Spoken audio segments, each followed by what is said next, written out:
Abyss mind map. This was a third-tier reward, yet it was merely a map, somewhat inconspicuous among all the prizes. Yet, Yuli remained transfixed by it. Suddenly, she retrieved a poke ball from her bag and held it to her ear. Dream Demon, what did you tell me about the Deep Abyss mine? A faint whisper emanated from within the poke ball. Only Yuli, pressing her ear against it, could barely comprehend the words. Others merely heard a muffled female voice. In the realm of pokeballs, Dream Demon responded. There's a chance to acquire an energy stone. Chapter 146, The Hypnotic Taper Uncle. The energy stone, a vital material necessary for upgrading to a level 3 train. Initially, with the absence of thunderstones, Yuli had abandoned this notion. However, at this moment, as she gazed at the image, her eyes sparkled with fervor. I shall opt for the third-tier difficulty. Oh, the star spirit widened its eyes, somewhat astonished as it looked at Yuli. You wish to choose the third-tier difficulty? How splendid. Well then, let us see if you shall choose truth or dare. It appears there aren't any intriguing questions, so let us go with this one. The mischievous expression of the Twilight Star spirit reemerged as a summoner. You must cherish your summoned creatures dearly. Would you be willing to make a choice like this? Then, a dare materialized before everyone's eyes. Sacrifice a loyal pet of yours. As a pet owner, Su Yunju immediately recognized the malice and horror embedded in this challenge. Creatures like Fina, endowed with a degree of intelligence and emotion, could never be offered as a sacrifice. Likewise, although Hakimi was somewhat dim-witted, having accompanied him through thick and thin, Su Yunju could not bear to let it perish so easily. Even if it were Wonkai, he would not wish for its demise. As a mechanical life form, Wonkai possessed flesh and spirit, exuding charm and liveliness rather than being a cold and unfeeling program. Everyone deemed the dare presented by the star spirit to be exceedingly wicked. They also felt that Yuli was not the type to be utterly rational or devoid of compassion. It was highly likely that she could not bring herself to sacrifice her Pokemon. Was this my own selection? Yuli subsequently posed this question. Indeed, the star spirit nodded, its expression somewhat bewildered. It was then that Su Yunju realized that Yuli's pets were all dark-type Pokemon. How could anyone possibly harbor affection for such bizarre creatures? Then, the crowd beheld Yuli toss out a Pokeball. Go perish. Hypnotic Taper Uncle.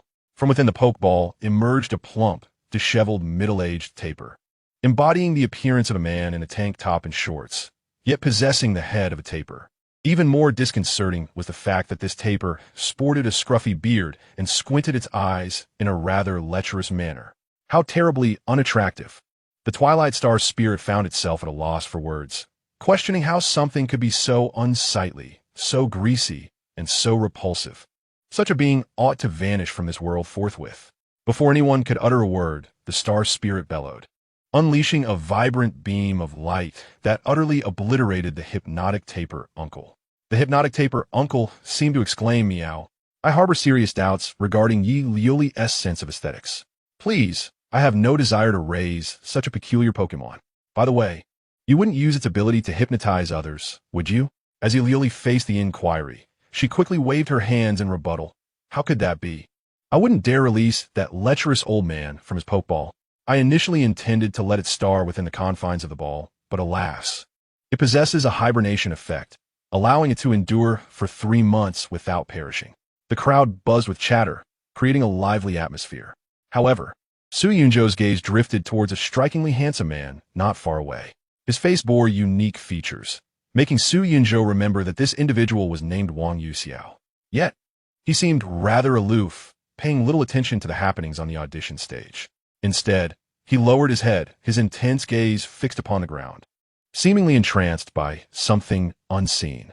Due to the angle, Su Yunjo could not discern what Wang Yuxiao was staring at. He pondered, is he feeling insecure?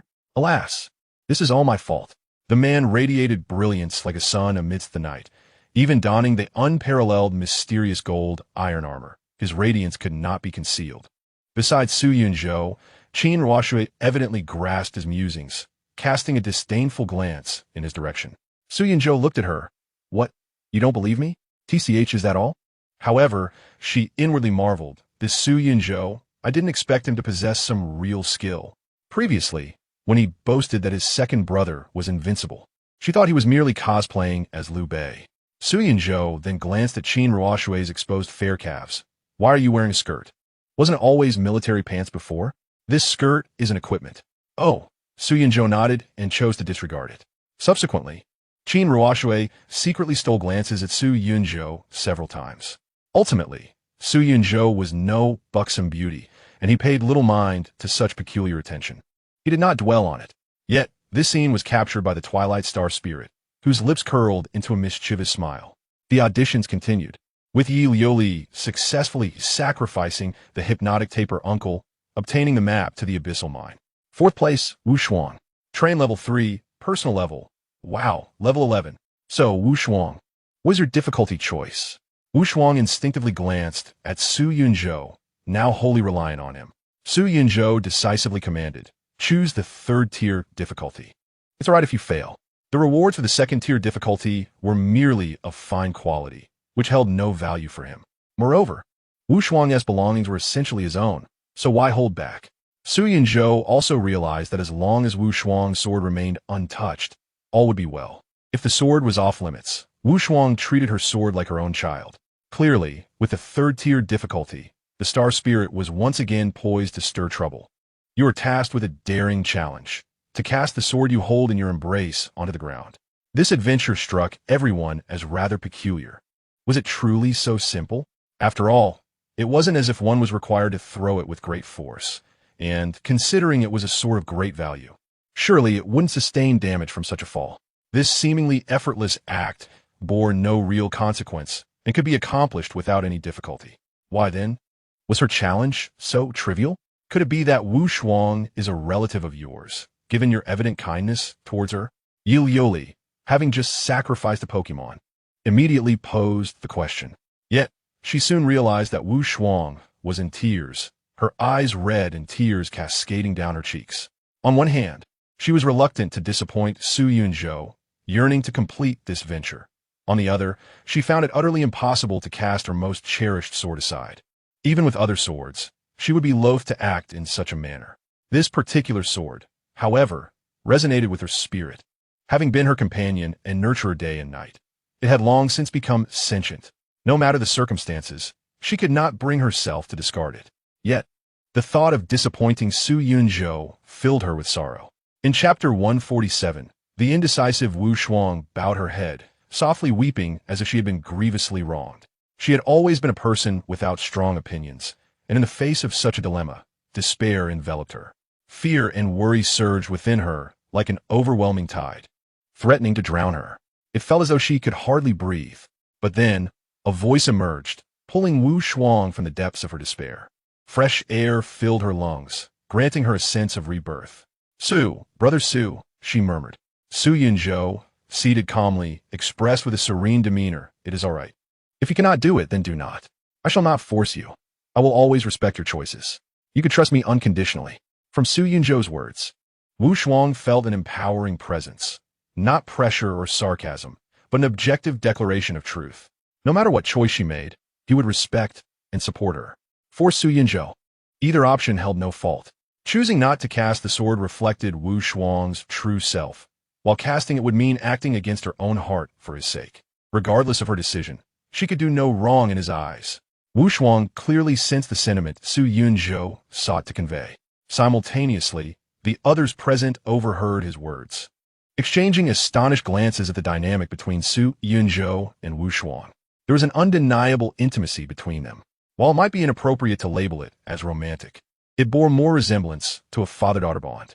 Su Yunzhou embodied the role of both a stern yet affectionate father to Wu Shuang. The gaze Wu Shuang cast upon Su Yunzhou was laden with admiration, dependence, affection, and a hint of trepidation. It is evident to all that the relationship between these two individuals is quite extraordinary. Among them, the most perplexing is Qin Ruoshui.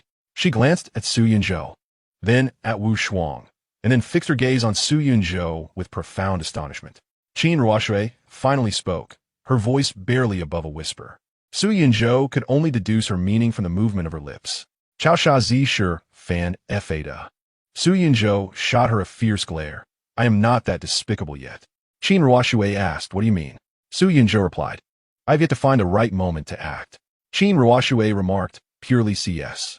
However, at that moment, an astonishing scene unfolded before everyone. With a resounding clang, the sword cradled in Wu Shuang's arms unexpectedly soared into the air. It autonomously drew itself from its sheath and gracefully descended to the ground. The sound of metal lightly striking the floor reverberated softly.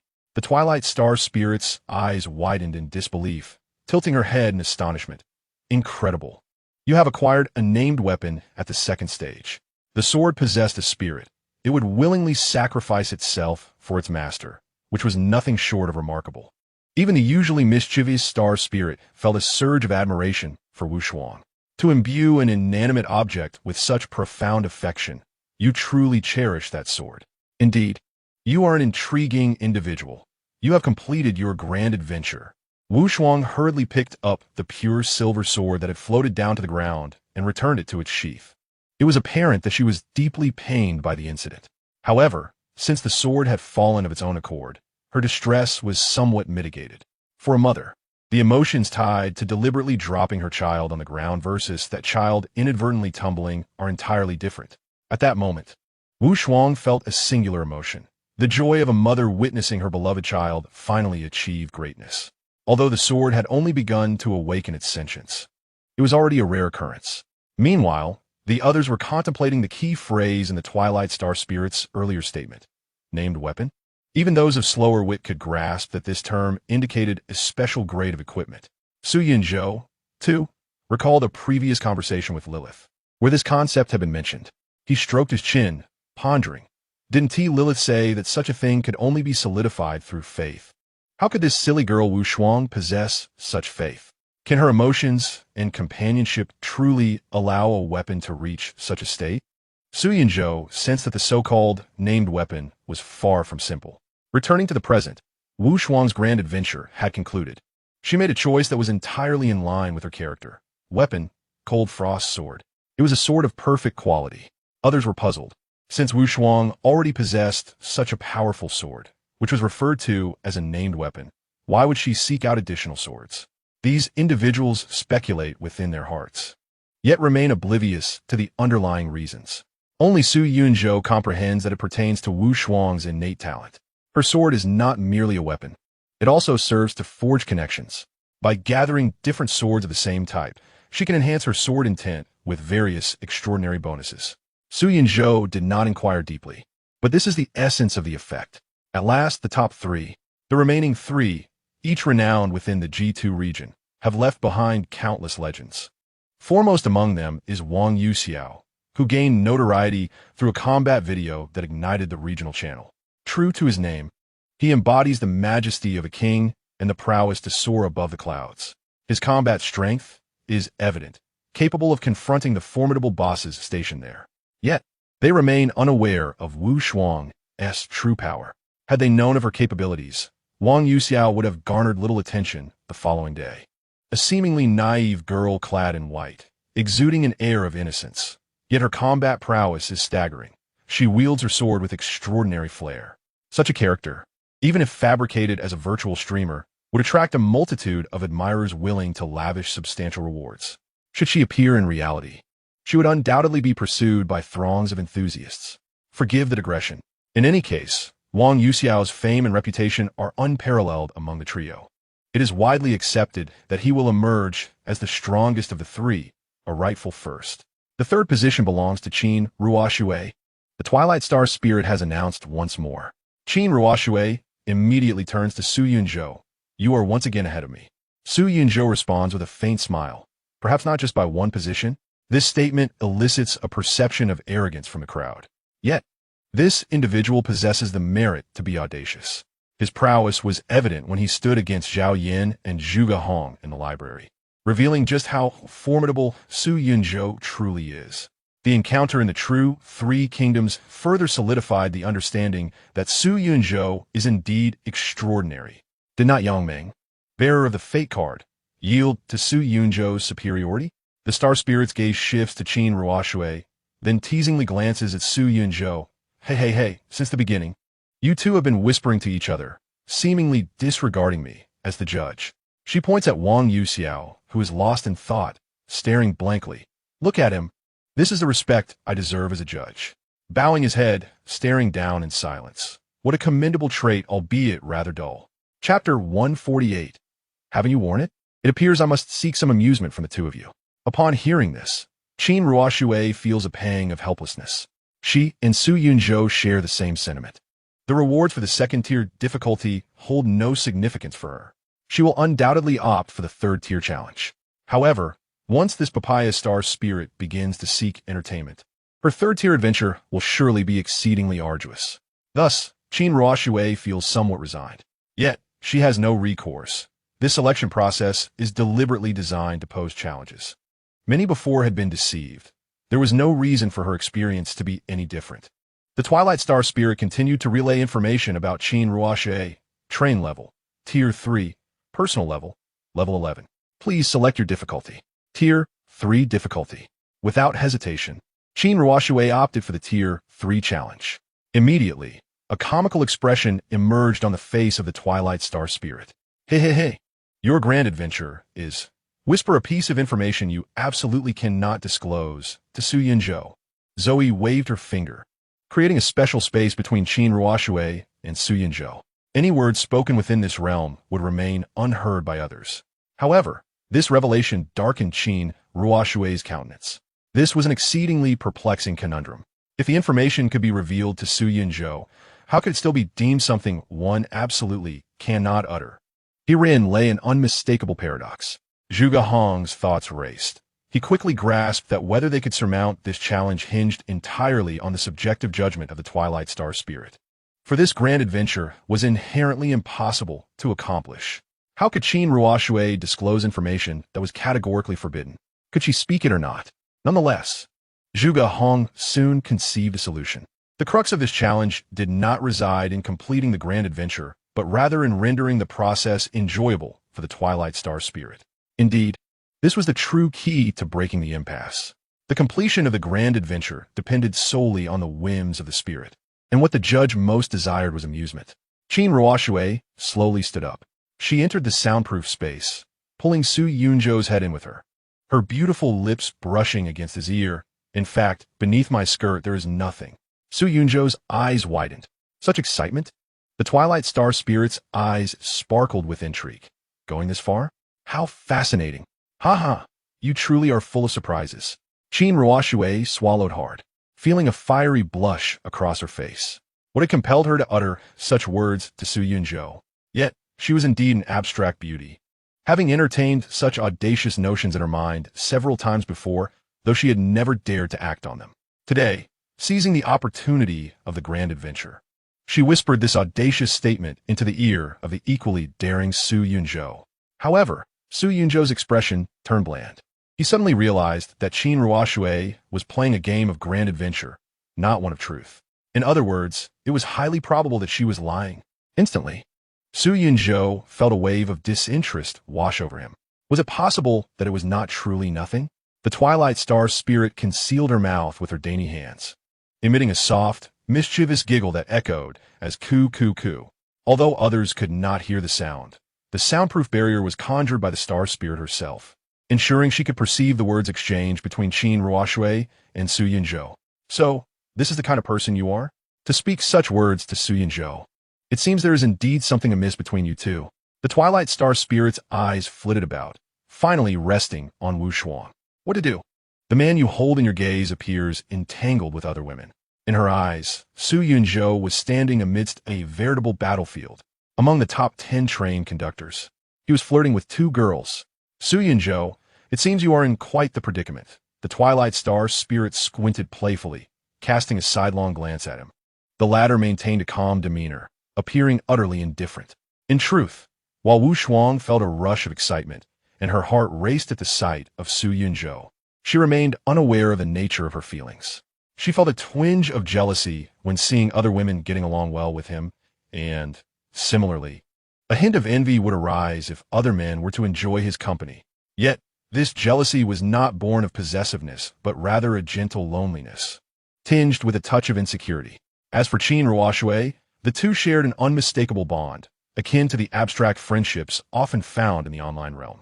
In person, she exuded the aura of an ice queen, Yet in their online conversations, she transformed into a playful trickster, rarely straying from her witty repartee. It was as if in a math class, hearing 24 prompted an exclamation of man. 45 called for she high, and 781391 would leave her in fits of laughter. Meanwhile, the expressionless Su Yunzhou pondered. Had Qin Ruoxue truly worn anything? He then fixed his fervent gaze upon the icy, long-haired beauty. May I ascertain the truth? No. Qin Ruoxue replied flatly, shaking her head. Su Yunzhou sighed in disappointment. Then it seems it must be false. Ha ha ha. The Twilight Star spirit burst into laughter, waving her hand. All right, I shall grant you a pass. The third-tier reward appeared before Qin Ruoxue, who, without hesitation, chose the Eye of Hell, a skill book that evidently captivated her interest. The remaining Phoenix armor looked appealing as well, but she clearly favored the skill book over the two options. At that moment, everyone realized the predicament. Only two individuals remained, yet only one third-tier reward remained. This meant that regardless of their prowess, one would ultimately go without the third-tier reward. Zhuge Hong stroked his chin thoughtfully. Wang Yuxiao and Su Yunzhou's abilities are at least equal to, if not superior to, Qin Ruoxue's. Their chances of completing the third-tier challenge are quite high. Thus, the one who will acquire the exquisite equipment, the Phoenix armor, depends on who possesses the lesser strength. Indeed, the selection platform serves as a form of compensation for the weaker, yet one must possess a certain level of strength to reap its rewards. Only those among the top 10 can enjoy such esteemed benefits. While Zhuge Hong was engaged in a mental whirlwind, the Twilight Star Spirit had already announced the identity of the second-place contestant, Wang Yuxiao. What? Zhuge Hong was the first to react, incredulous it cannot be. Su Yunzhou's abilities cannot possibly surpass those of Wang Yuxiao. In the next moment, a glimmer of realization sparked in his eyes as he once more scrutinized Su Yunzhou's attribute panel. Indeed, his attributes could not be superior to Wang Yuxiao's. They might even be less than those of Qin Ruoxue. Wait a moment. This attribute panel must be flawed. Both Qin Ruoxue and Su Yunzhou's panels are erroneous. Zhuge Hong's eyes widened in shock. Only Wang Yuxiao's attributes appeared normal, yet one could not dismiss the possibility of a more sophisticated disguise. Chapter 149. The Inconspicuous Wang Yuxiao. Zhuge Hong sighed inwardly. Truly, one must never underestimate anyone. I had fancied myself the master of the situation, only to discover I was merely on the second tier, while others had long awaited me on the fifth. I, too, must acquire skills or equipment capable of concealing my own data. The crowd expressed surprise at Wang Yuxiao's second-place finish, with the exception of Wu Shuang. Among them, the most incredulous was Wang Yuxiao himself. He had just been lost in thought, staring blankly, believing he would only be called at the very end. To his astonishment, he found himself in second place. In the next moment, his brow furrowed in alarm as he cast a wary glance at Su Yunzhou. With astonishing speed, he concealed what he had been observing. A warning bell rang in Wang Yuxiao's mind. He must not allow this individual to discover the existence of Yunyan. He is more powerful than I, and it is highly likely he would attempt to take Yunyan from me. This must not happen. He must remain oblivious. A flicker of crimson affection sparkled in Wang Yuxiao's eyes, his mind consumed by that enchanting figure. At this moment, his thoughts were dominated by two types of women, Lu Yunyan and all others. In truth, a mere photograph does not possess the capacity to wield such formidable power of cognitive transformation. Wang Yuxiao's fervor stemmed from two sources. Lu Yunyan had recognized this potential contender and began to invest effort into his psychological manipulation. And Wang Yuxiao found himself increasingly ensnared with each investment. The so-called Liang Miming principle dictates that the more one invests, the deeper one desires to invest, creating a devilish cycle of escalating output. Had he been able to extricate himself early on, like Su Yunzhou, he might have emerged unscathed, perhaps only affected by a slight allure. However, once core interests were at stake, clarity would prevail. Surely no infatuated admirer would sacrifice everything in hopes of marrying a so-called goddess, right?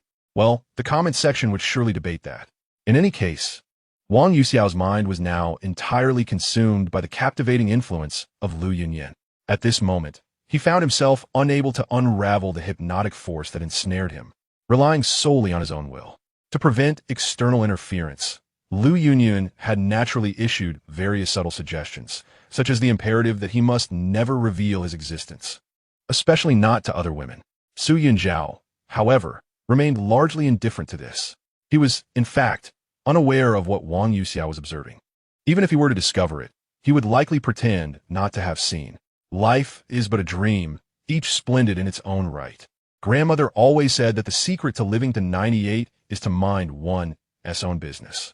Yet, while Su Yunzhao was not curious, the Twilight Star spirit was indeed intrigued.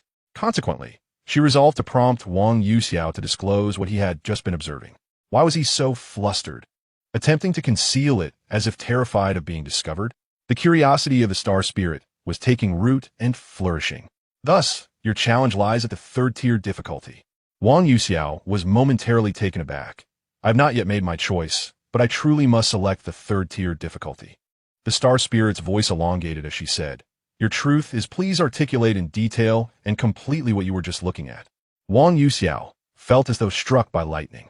In the next instant, he erupted in rage, standing up as if possessed, shouting, I cannot answer. I forfeit this reward."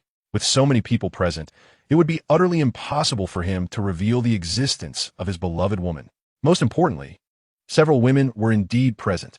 Lu Yunyun had explicitly requested that he never disclose her existence to other women, for they would undoubtedly persecute her mercilessly out of jealousy for her beauty. Even now, Wang Yuxiao could still recall that melodious, lively, bright, sweet, gentle, and silvery voice. Like a celestial melody, Yunyun had said that her existence must not be revealed to other girls. Hence, it must remain a secret. Indeed, not even to the men. Wang Yuxiao gazed at the remaining perfect-grade equipment, the Phoenix armor. Although his heart raced with excitement, he shook his head. It was merely perfect-grade equipment. While it was exceedingly precious on the current second-tier platform, he already possessed one and had another in reserve. As a top-tier conductor with 2 pieces of perfect-grade equipment, he did not feel an overwhelming desire for this item. Wang Yuxiao shook his head. Internally, he pondered. To betray his promise with Yunyun for a piece of perfect-grade equipment and to expose her existence was simply not worth it. Absolutely not worth it. On the other side, others were equally astonished, especially Zhuge Hong, who relished brainstorming. What exactly was this fellow concealing? The information about one item was worth more than a piece of perfect-grade equipment. How precious this information is. I must uncover the secret behind it. Extracting it from Wang Yuxiao is futile. I certainly cannot offer a price of perfect caliber. Thus, I must ponder alternative methods. At this moment, a sharp pain shot through Zhuge Hong's mind. Cursed be it. He silently chastised himself, suddenly realizing, damn, I almost succumbed again to my insatiable thirst for knowledge. In this chaotic and mystical world, some knowledge, even mere exposure, can corrupt one's thoughts and lead to madness, a truth I am fully aware of. I must refrain from accessing forbidden information, avoid that which ought not to be touched. Zhuge Hong began to repetitively chant this mantra, striving to suppress his overwhelming curiosity. Meanwhile, the Twilight Star spirit was taken aback by Wang Yuxiao's decisive rejection. She felt that her previous words were the simplest form of sincerity she could offer. It was as if she had opened the door wide for him. However, she did not genuinely wish to divulge any secrets. It was merely a whimsical act of kindness towards him. To her astonishment, this fellow was so dull that he would forego perfect-grade equipment for an inexplicable secret. Alas, you squander opportunities. What information could possibly rival perfect-grade equipment? Or rather, at your current level, what high-value secrets could you even access? The Twilight Star spirit voiced such sentiments with a hint of disdain. Well, never mind. Let us move on to the next one. The upcoming individual will surely be far more intriguing. The Twilight Star spirit glanced at Su Yunzhou. Actually, if Wang Yuxiao had taken the third-tier reward just now, I would have had to settle for the second-tier difficulty. Su Yunzhou shrugged nonchalantly, exhibiting an indifferent expression. However, it was merely a piece of perfect-grade equipment, and he truly did not mind much. Yet, it seemed the star spirit anticipated such a reaction from him, for she displayed a rather mischievous and lewd smile. Chapter 150. Su Yunzhou, I have a penchant for older women. Su Yunzhou, rank 1st. Train level, level 4. Personal level, level 11. Hey, how have you only reached level 4? Yuli, known for her impatience, immediately interjected, questioning him. She had never encountered anyone at the level 4 train before. However, Wu Shuang and Qin Ruoshui were acutely aware of Su Yunzhou's train level.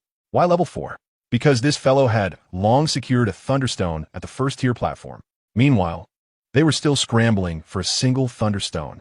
It is evident that in this train survival game, each level of train advancement is fraught with malice.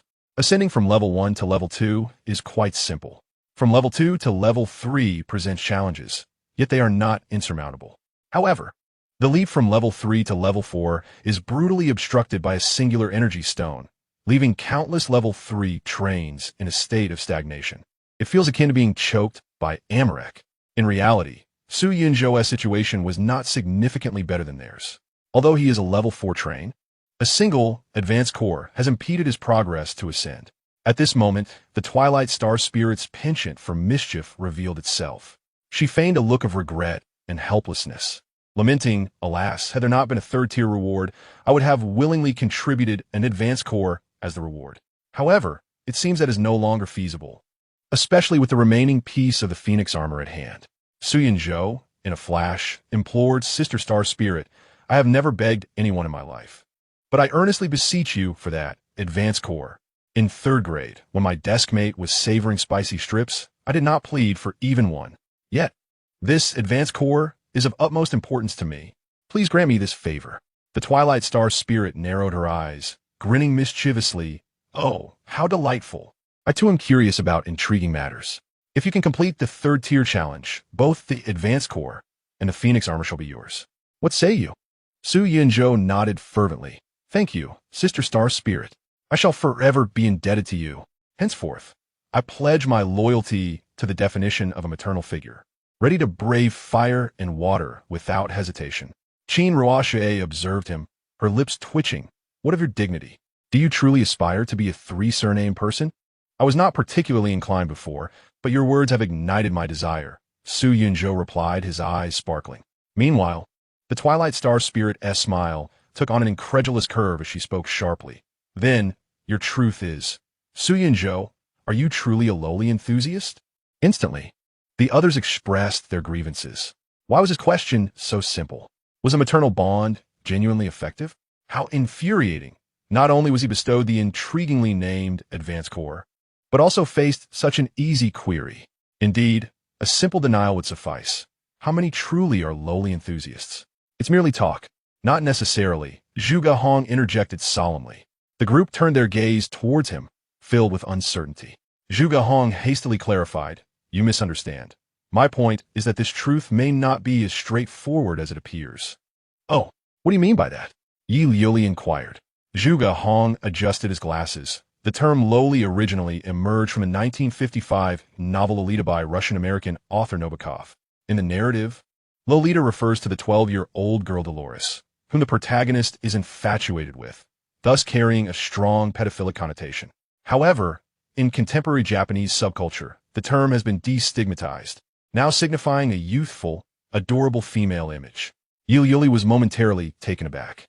The Twilight Star Spirit also regarded him with a peculiar expression. When she conceived this truth, she had not considered such depth. Her intention was merely to compel Su Yunzhou to acknowledge certain matters, leading to his social demise. Meanwhile, Su Yunzhou had begun to perspire profusely. In life, one encounters 2 forms of demise. Firstly, there exists a death of a physical nature. Secondly, there is the notion of social death, which is far more terrifying than its physical counterpart. This world is permeated by extraordinary forces. Allow me to illustrate with a simple example. If a narrative presents a dilemma where one option is the defilement of the heroine and the other is her demise, the majority would undoubtedly choose the latter. For within the realm of fiction, the heroine's death is seldom final. Authors possess myriad means to resurrect her. However, once she has been tarnished, any subsequent attempts at redemption by the author become utterly futile. Techniques such as membrane restoration, temporal regression, memory erasure, or even the mere suggestion that it was all a dream bear no significance. A heroine who has been defiled experiences a true form of death. Thus, one can rest assured that this tale shall not entertain any elements of impropriety, not even a hint. At this moment, Su Yunzhou harbors similar sentiments. He is unafraid of bodily destruction, valuing his purity in the world. Though he grits his teeth, a conflict arises within him as he yearns for the advanced core. It is only now that Su Yunzhou comprehends the malevolent whimsy of this twilight star spirit. Qin Ruoxue, who had just been eavesdropping on the conversation among Zhuge Hong and others, realizes the situation and quickly interjects. Su Yunzhou, there is nothing wrong with liking legal lolis. I have investigated, and all participants in this survival game aboard the train are adults over 18. At this moment, Su Yunzhou suddenly comes to a realization, regaining his previously nonchalant demeanor, and states, in truth, I prefer older women. Qin Ruoxue, the crowd. Twilight Star Spirit. Impossible. Absolutely impossible. The star spirit expresses profound astonishment. Is it possible that you possess an artifact capable of altering your own perception? After all, so-called truths are subjective. As long as Su Yunzhou believes his declaration to be genuine, it stands as truth. Naturally, this introduces a crucial point. Concealing one's feelings also constitutes a form of deceit. One cannot utter the first half of a statement while secretly amending it in their mind. Therefore, Su Yunzhou languidly articulates the latter half. However, once a woman surpasses 18, she is considered aged. At that moment, the room fell into a hushed silence. The sound of a pin dropping could be heard. Wu Shuang, momentarily dazed, is still processing the situation. She glances left and right, noticing that everyone is wide-eyed and slack-jawed, frozen in their gaze upon Brother Su. Wu Shuang's cheeks puff up in displeasure. She lowers her head, muttering dejectedly, please, don't keep staring, Brother Su. Chapter 151. Fina's dinner invitation. My meaning is quite clear. If one merely fancies petite and charming females over the age of 18, and this is to be considered as having a lowly complex, then so be it. If not lit. The Twilight Star Spirit could sense that Su Yunzhou's words were both complete and sincere. He genuinely held such thoughts. However, with these preceding conditions, Su Yunzhou found himself devoid of any moral quandary. Should he openly acknowledge himself as a lowly enthusiast, it would be evident that henceforth, whenever people saw him, they would exclaim, "Ah, is this not the lowly enthusiast?" Yet now, Su Yunzhou has explicitly stated that he favors women who are both petite and over the age of 18. If anyone were to label him a lowly enthusiast, they would first have to concede that such petite women over 18 belong to that category. In essence, it would be a self-inflicted wound in the battle against his adversaries. The Twilight Star Spirit curled her lips in a mischievous smirk, feeling a tinge of defeat from her thwarted prank. Nevertheless, she had witnessed an entertaining spectacle, prompting her to decisively bestow the Phoenix armor and advance core upon Su Yunzhou. Meanwhile, Zhuge Hong gazed at Su Yunzhou with sparkling eyes. I knew it. Brother Su is no ordinary individual. This was a masterclass in intellect. He is on the 5th level. Qin Ruoxue's lips twitched as she struggled to contain her urge to comment. Ah, indeed, a masterclass in intellect. His cunning rivals the likes of Zhongli's feigned death, Dora's monkey, and the Peppa Pig and George's persimmon controversy. To be honest, true intellect requires a grasp of mathematics. The chapter on conic sections made me break out in a cold sweat. The pressure from ellipses, hyperbolas, and parabolas is overwhelming. I still cannot fathom how to tackle those challenging problems involving conic sections, like the constant point theorem. Yuli stared at her with wide, innocent eyes. Sister Ruoxue, what on earth are you talking about? Zhuge Hong promptly turned back to his compartment. I must document Brother Su's masterful intellect today to review and learn from it later. Su Yunzhou paid no heed to their banter, his attention solely fixated on the advanced core. It was indeed a treasure. After securing the advanced core, Su Yunzhou turned to re-enter his train. Just as he had half of his body inside, he felt someone lean against him from behind. 2 soft mounds pressed against his back, causing him to instinctively furrow his brow. Qin Ruoxue, what are you doing? I want to go to your train for a meal. Qin Ruoxue insisted, pulling at the door with determination. I haven't prepared any food for you on my train. Qin Ruoxue quickly replied. Fina said she prepared it. She invited me. She looked at Su Yunzhou, her tone somewhat submissive. I haven't had a decent meal in ages. Please let me have just one. All right then. Su Yunzhou was aware of Fina's interactions with others, as she did not possess an account and communicated through his. However, he was taken aback that she had taken the initiative to invite Qin Ruoxue to dine on his train during this selection event. Su Yunzhou mused silently. Had these two grown so close? Just then, Wu Shuang, who had been lost in thought, brightened up.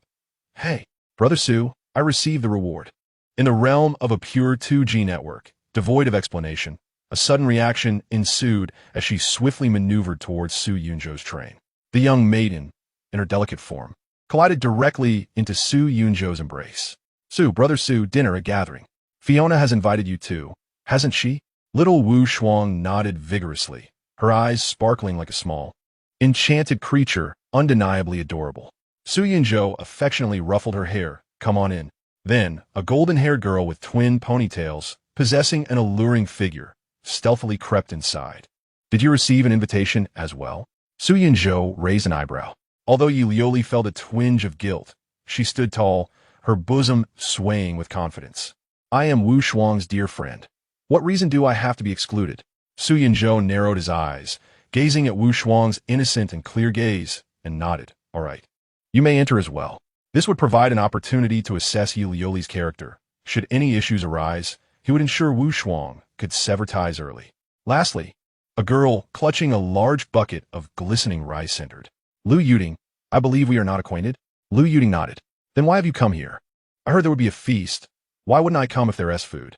But I did not invite you. How can you come? Lu Yuding lowered her head, seemingly pondering, before retrieving a red envelope from her backpack. In front of Su Yunzhou, she placed a coin into the envelope, a contribution. Su Yunzhou, perplexed, replied, This is not a wedding banquet. Lu Yuding displayed utmost astonishment, then quietly retreated to her seat. Su Yunzhou finally slammed the train door shut with a resounding thud. Inside the train, Fiona, donned in an apron, was hastily serving dishes. Qin Ruoshui, seated at the table, had already taken up her bowl and chopsticks, her eyes gleaming with anticipation. Yi Liuli feigned nonchalance, maintaining her composure, though her longing was evident.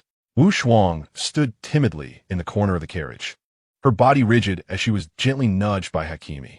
Su Yunzhou slapped his forehead in exasperation. What on earth is happening here? Fiona wiped her hands on her apron and approached Su Yunzhou, whispering in his ear, the harem, after the feast. Fiona, you truly have put me in a difficult position. He lamented. With a tone of concern, Fiona replied, Even Master Lilith has acknowledged that I am merely accepting my destined fate in advance. To prevent any awkwardness, I believe it is essential for everyone to cultivate friendships beforehand. Surely, you do not wish for your future harem to be embroiled in conflict, do you? Su Yunzhou felt profoundly touched. Fiona was indeed stringent with herself. Just then, Qin Ruoshui and Yi Liuli subtly leaned closer, seemingly eager to eavesdrop on their exchange.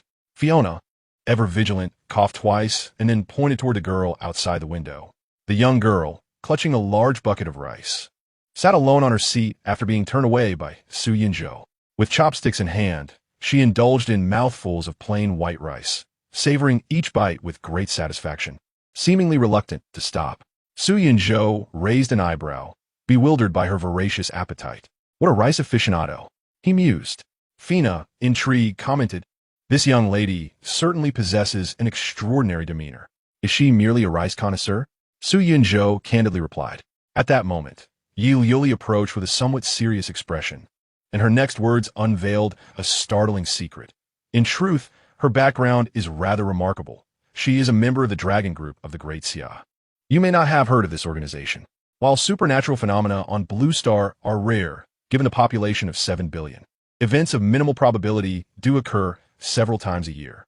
The Dragon Group was established by the Great Xia to address supernatural occurrences, and its core members are 7 individuals known as Strength, denoting those with extraordinary physical prowess. Chapter 152. Third-class station ticket for Qin Ruoshui. It was the first time she had encountered such matters concerning Blue Star. However, upon reflection, it became evident. If the so-called deities in the virtual realm possessed the power to draw everyone on Blue Star into a train game, what reason would they have for not intervening with Blue Star itself? Thus, the emergence of supernatural phenomena on Blue Star was not merely a rare occurrence, but rather a highly probable event. This revelation only deepened Qin Ruoshui's astonishment regarding Yi Liuli's identity. With a smile, she remarked, Yi Liuli, your familial background on Blue Star is quite remarkable. Yi Liuli, however, was unfazed. In reality, my mother was a former member of the Dragon Group Strength. She certainly knows Liu Yuding, but Liu Yuding is unaware of my mother's existence. Such information would never be disclosed on Blue Star. However, given our precarious situation, and knowing that I can trust you all, there's nothing I cannot share. At that moment, Su Yinzhou turned to her and asked, "She's your mother?" Yi Liuli's expression conveyed her disbelief. "Is your intellect functioning normally?" Fina interjected to ease the tension. "All right, let us not dwell on that. Let us focus on our meal. I have prepared a sumptuous feast for you all." Prior to the selection, Fina had begun preparing the ingredients, and now, just in time, she had managed to cook all the dishes simultaneously. This was made possible by the luxurious kitchen Su Yunzhou had provided, allowing her to create such an array of culinary delights with ease. The first dish to tantalize the palate was braised pork with potatoes. Both the color and aroma were enough to make anyone salivate. Accompanying these central dishes were 4 equally impressive offerings: scrambled eggs with tomatoes, shredded pork in Beijing sauce, cola chicken wings, and chicken stewed with mushrooms. The vegetarian selections included stir-fried lettuce, smashed cucumber, and hot and sour cabbage, while soups of seaweed egg drop and flavorful fish broth rounded out the meal. Since acquiring the ever-reliable fishing hook, Su Yunzhou's train had never lacked for fish. They certainly cannot consume an entire fish every day. At this moment, Yi Liuli's eyes were red-rimmed, on the verge of tears. Having grown up in privilege, she had never lacked for food or clothing. However, ever since arriving on this wretched train of survival, her circumstances had drastically deteriorated. Initially, she could barely find enough to eat. Now, upon seeing this sumptuous spread of dishes, she could scarcely recall the delightful days of yore, which seemed so nostalgic. Su Yinzhou approached the dazed Wu Shuang, kicked the black cat aside, and took her hand to guide her to a seat. The cat, named Hakimi, appeared quite fond of her. I'm a bit afraid of cats," Wu Shuang admitted timidly. Under other circumstances, she would have boldly intimidated the feline, but knowing it was Su Yunzhou's pet, she refrained from any aggressive action, remaining still. Su Yunzhou placed Hakimi beside his leg to prevent it from wandering. Seated gracefully, Hakimi displayed an elegance that, if adorned in black and white, would resemble an adorable and dignified maid cat. "Fina, please bring out my treasured gujiao," he requested. Wu Shuang hurriedly waved her hands, shaking her head. No, alcohol." Qin Ruoshui, however, couldn't help but smile. "Chilled gujiao, how delightful." Soon, a 2L bottle of chilled iced tea was presented by Fina, along with ice-cold cola, Sprite, and Fanta. "Beverages, it's been so long since I've had any," Qin Ruoshui said, swallowing hard, her eyes sparkling with anticipation. Fina then poured the drinks into disposable cups for everyone. "Cheers!" Following this, Su Yinzhou was the first to pick up his chopsticks, prompting the others to indulge heartily. "So delicious! Absolutely delightful!" Yi Liuli exclaimed, her eyes brimming with tears. Qin Ruoshui, shedding her icy demeanor, began to eat voraciously. Though Wu Shuang appeared dazed, she too showed no hesitation when it came to dining, her appetite insatiable. After finishing a piece of rib, Su Yunzhou tossed the bone into Hakimi's food bowl, saying, "Since Fina invited you all here, it surely cannot be merely for eating and drinking. There must be a purpose." He then glanced at the former saintess, Fina, who was the only one yet to touch her food.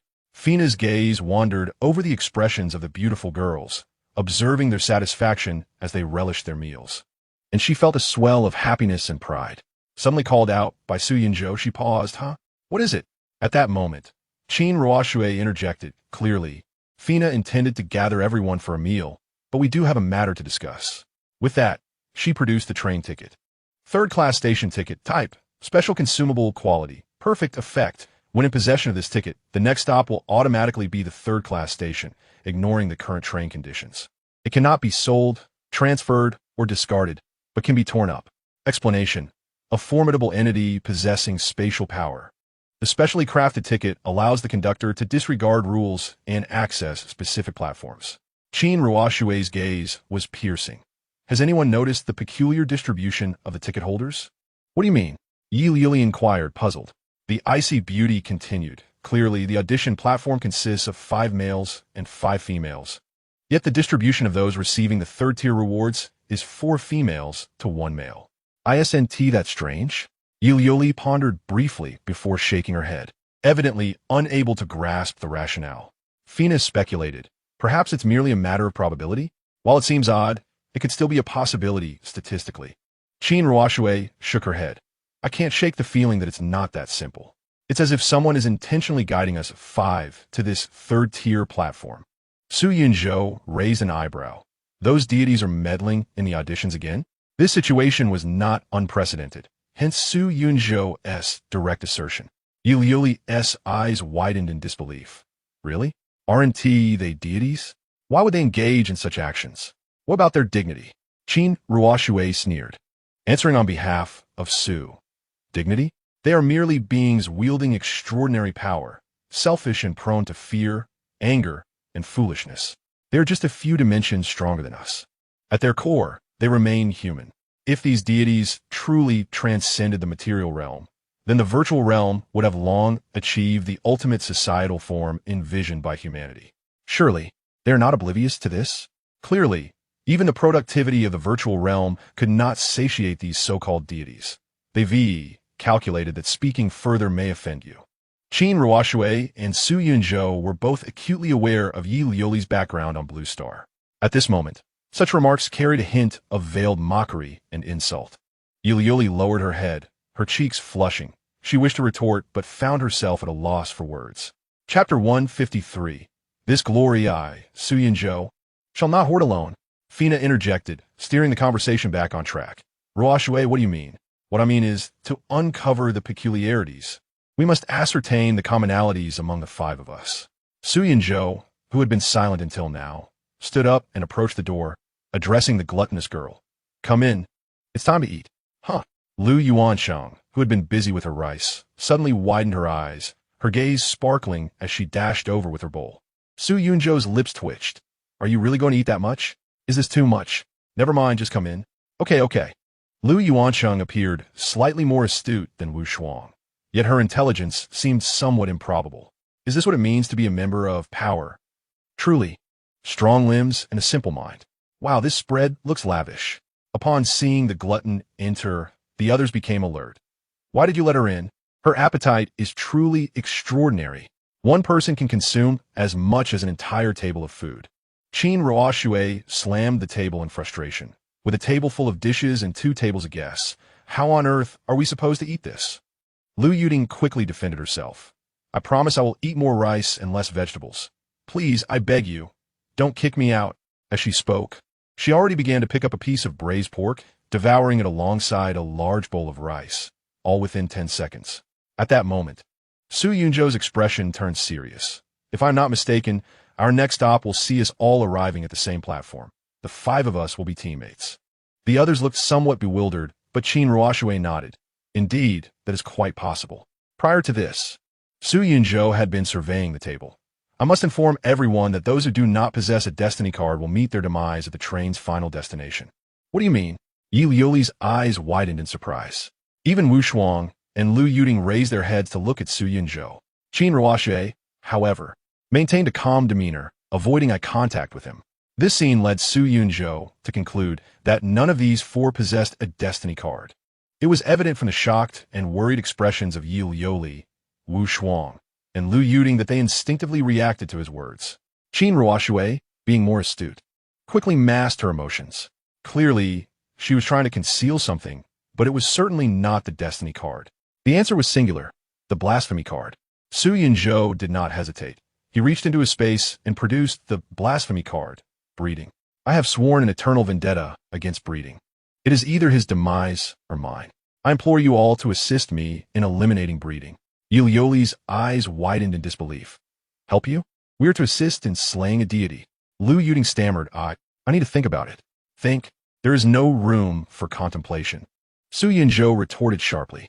When the train reaches the 7th station, we will all perish. Only those possessing a destiny card can hope to survive by becoming servants to the deities, while all the train conductors will meet their end. Chin Ruoxue sneered. You expect us to join you in slaying a god? On what grounds? Su Yunzhou's tone was sincere. Please believe me.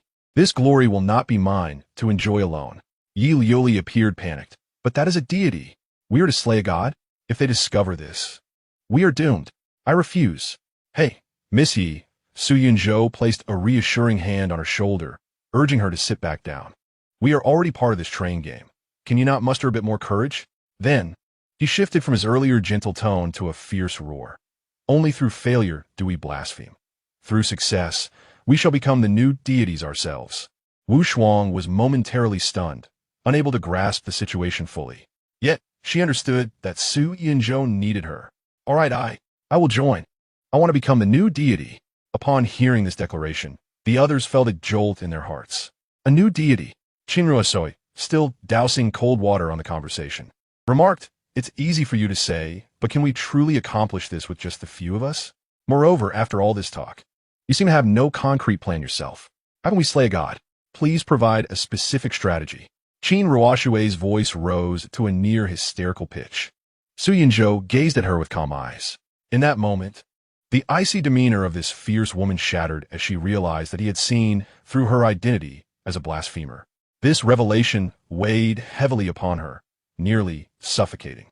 The fate card implies divine assistance lurking in the shadows. The blasphemer card, however, signifies unseen obstacles. Qin Ruoshui, weaker than Su Yinzhou, understood this torment all too well. Su Yinzhou continued, "It seems our strength is still insufficient. I merely seek a promise from you all. If I truly create an opportunity to slay a deity in the future, I hope you will lend me your support." The group fell into silence for several seconds. Fina, observing the scene, felt a pang of sorrow. She sighed inwardly. Indeed, when it comes to slaying gods, no one seems willing to assist. After all, few would support the leader unconditionally as I do. I only hope they won't betray her in the future. However, after a brief yet protracted silence, Wu Shuang spoke up, her words resonating with conviction. "I will." Lu Yuding, still relishing her meal, had devoured nearly 3/4 of a large bucket of rice and almost half the dishes, her mouth full and her speech muddled. "Sure, consider it a reward for this meal." Yu Yoli blushed, suddenly feeling a surge of bravado. "Since you've asked so earnestly, I will help you just this once." Qin Ruoshe gazed intently at the man before her, and suddenly smiled, as though ice and snow were melting. "Patience is a virtue of mortals, while cowardice is the gambler's greatest folly. I am all in with you. Truly." Sister Shui's response was anything but ordinary. I had thought her time away from the internet would temper her abstract expressions, yet it seemed to intensify. After a sumptuous meal, everyone returned to the train. Zhao Yin, peering through the window, secretly observed this scene, gritting his teeth in frustration. Damn it, how infuriating. Why do all these exceptional women gravitate towards that Su? Is being first really that impressive? Is a level 4 train that remarkable? I am a powerful wielder of the fate card. I'm not inferior to him. As he spoke, he trembled violently, glancing at the middle-aged woman he had bound and tormented. He spat in discontent. Damn, it's so fragile. I wonder if she can last another couple of days. It seems I must devise a plan to capture another. At that moment, the middle-aged woman bore bruises and wounds all over her body. However, these injuries were merely superficial. The most severe was the unmistakable mark of strangulation around her neck, a horrifying sight to behold. Chapter 154. The Steel Train of Silverheart 3. After sending everyone away, Fina began to tidy up the dining table and wash the dishes. She inquired, "Boss, how do you think I performed this time?" With a haughty pout on her cherubic face, she expressed her dissatisfaction. Nevertheless, the outcome was quite commendable. A joyful smile blossomed on her face. Sitting on the sofa, Su Yinzhou retrieved the advanced core and the phoenix armor. A frown creased his brow as he examined the latter. It resembled a pair of fiery red shorts. Was it a sign of a fateful year? After pondering for a moment, he casually allocated a point to it. Phoenix Armor 1. Type. Special Armor. Quality. Perfect Defense. Extremely High Defense Power. Effect. Prolonged work can permanently enhance the maximum stamina limit.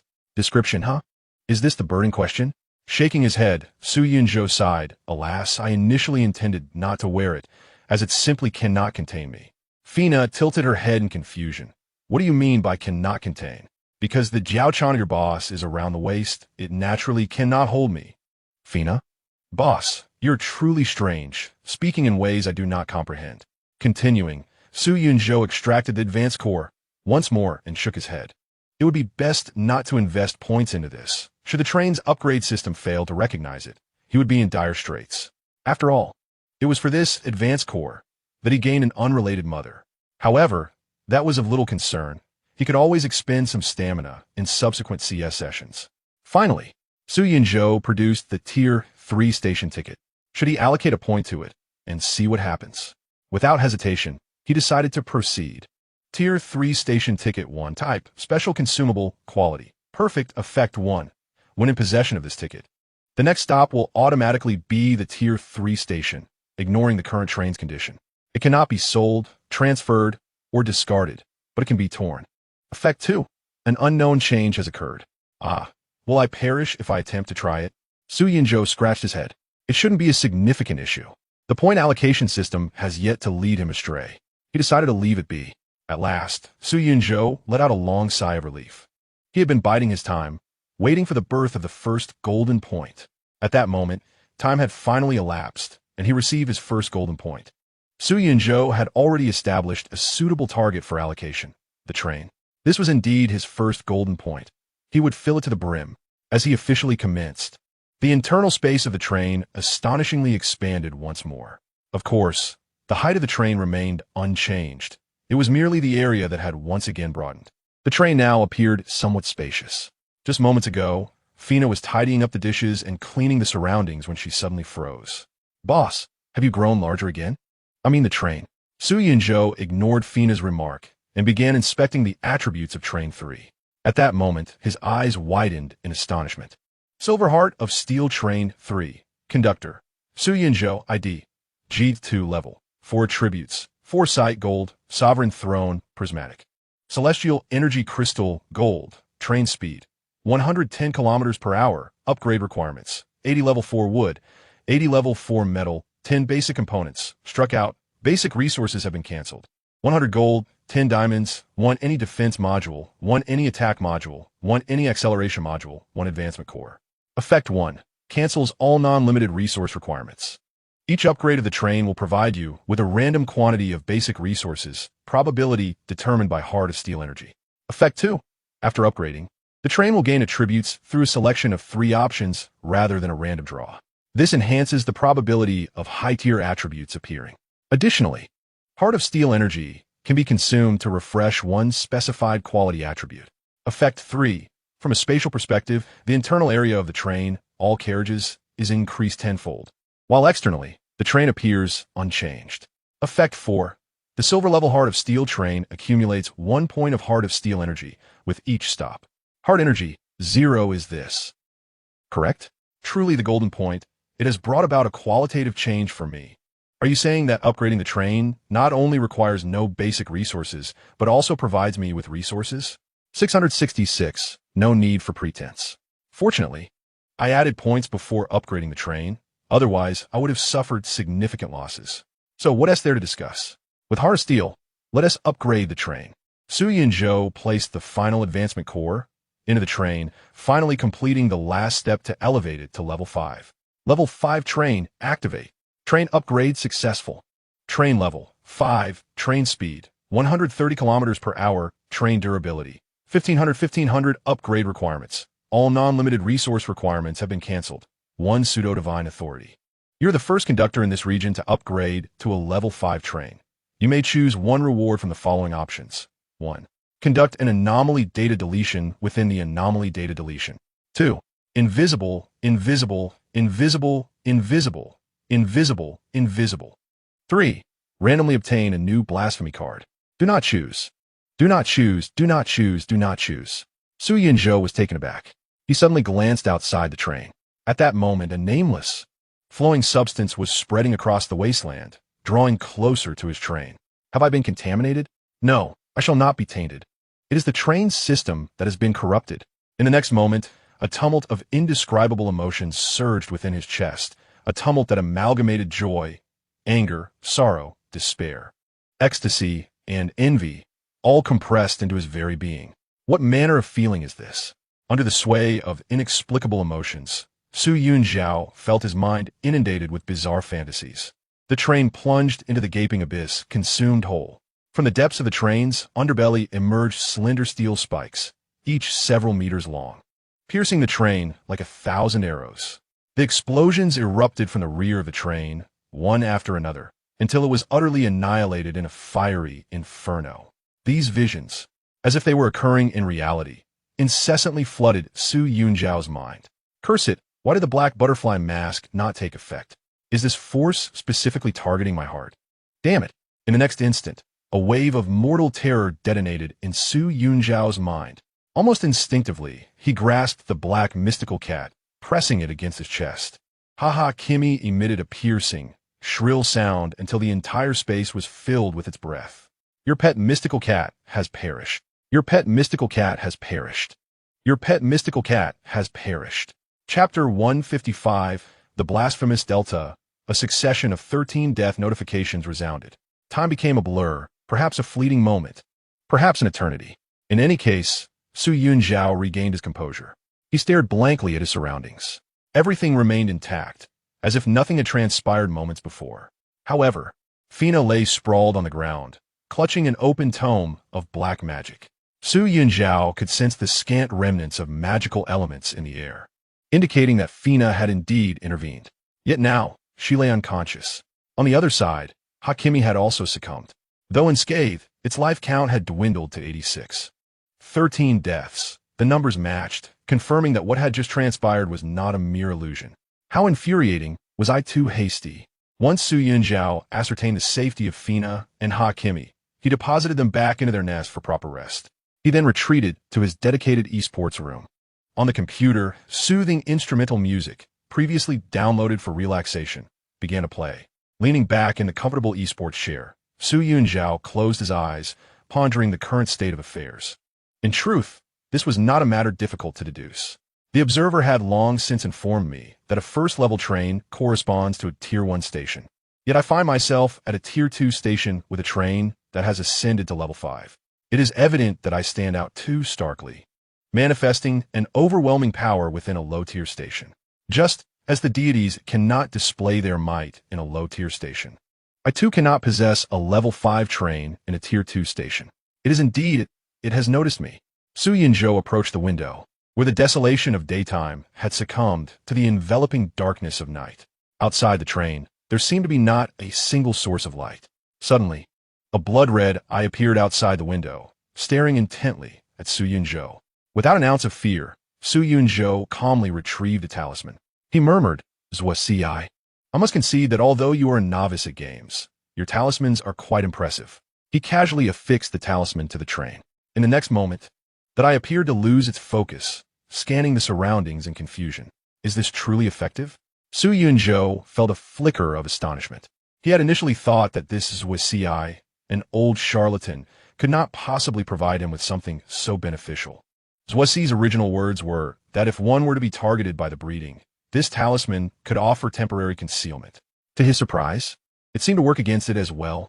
Su Yunzhao stroked his chin.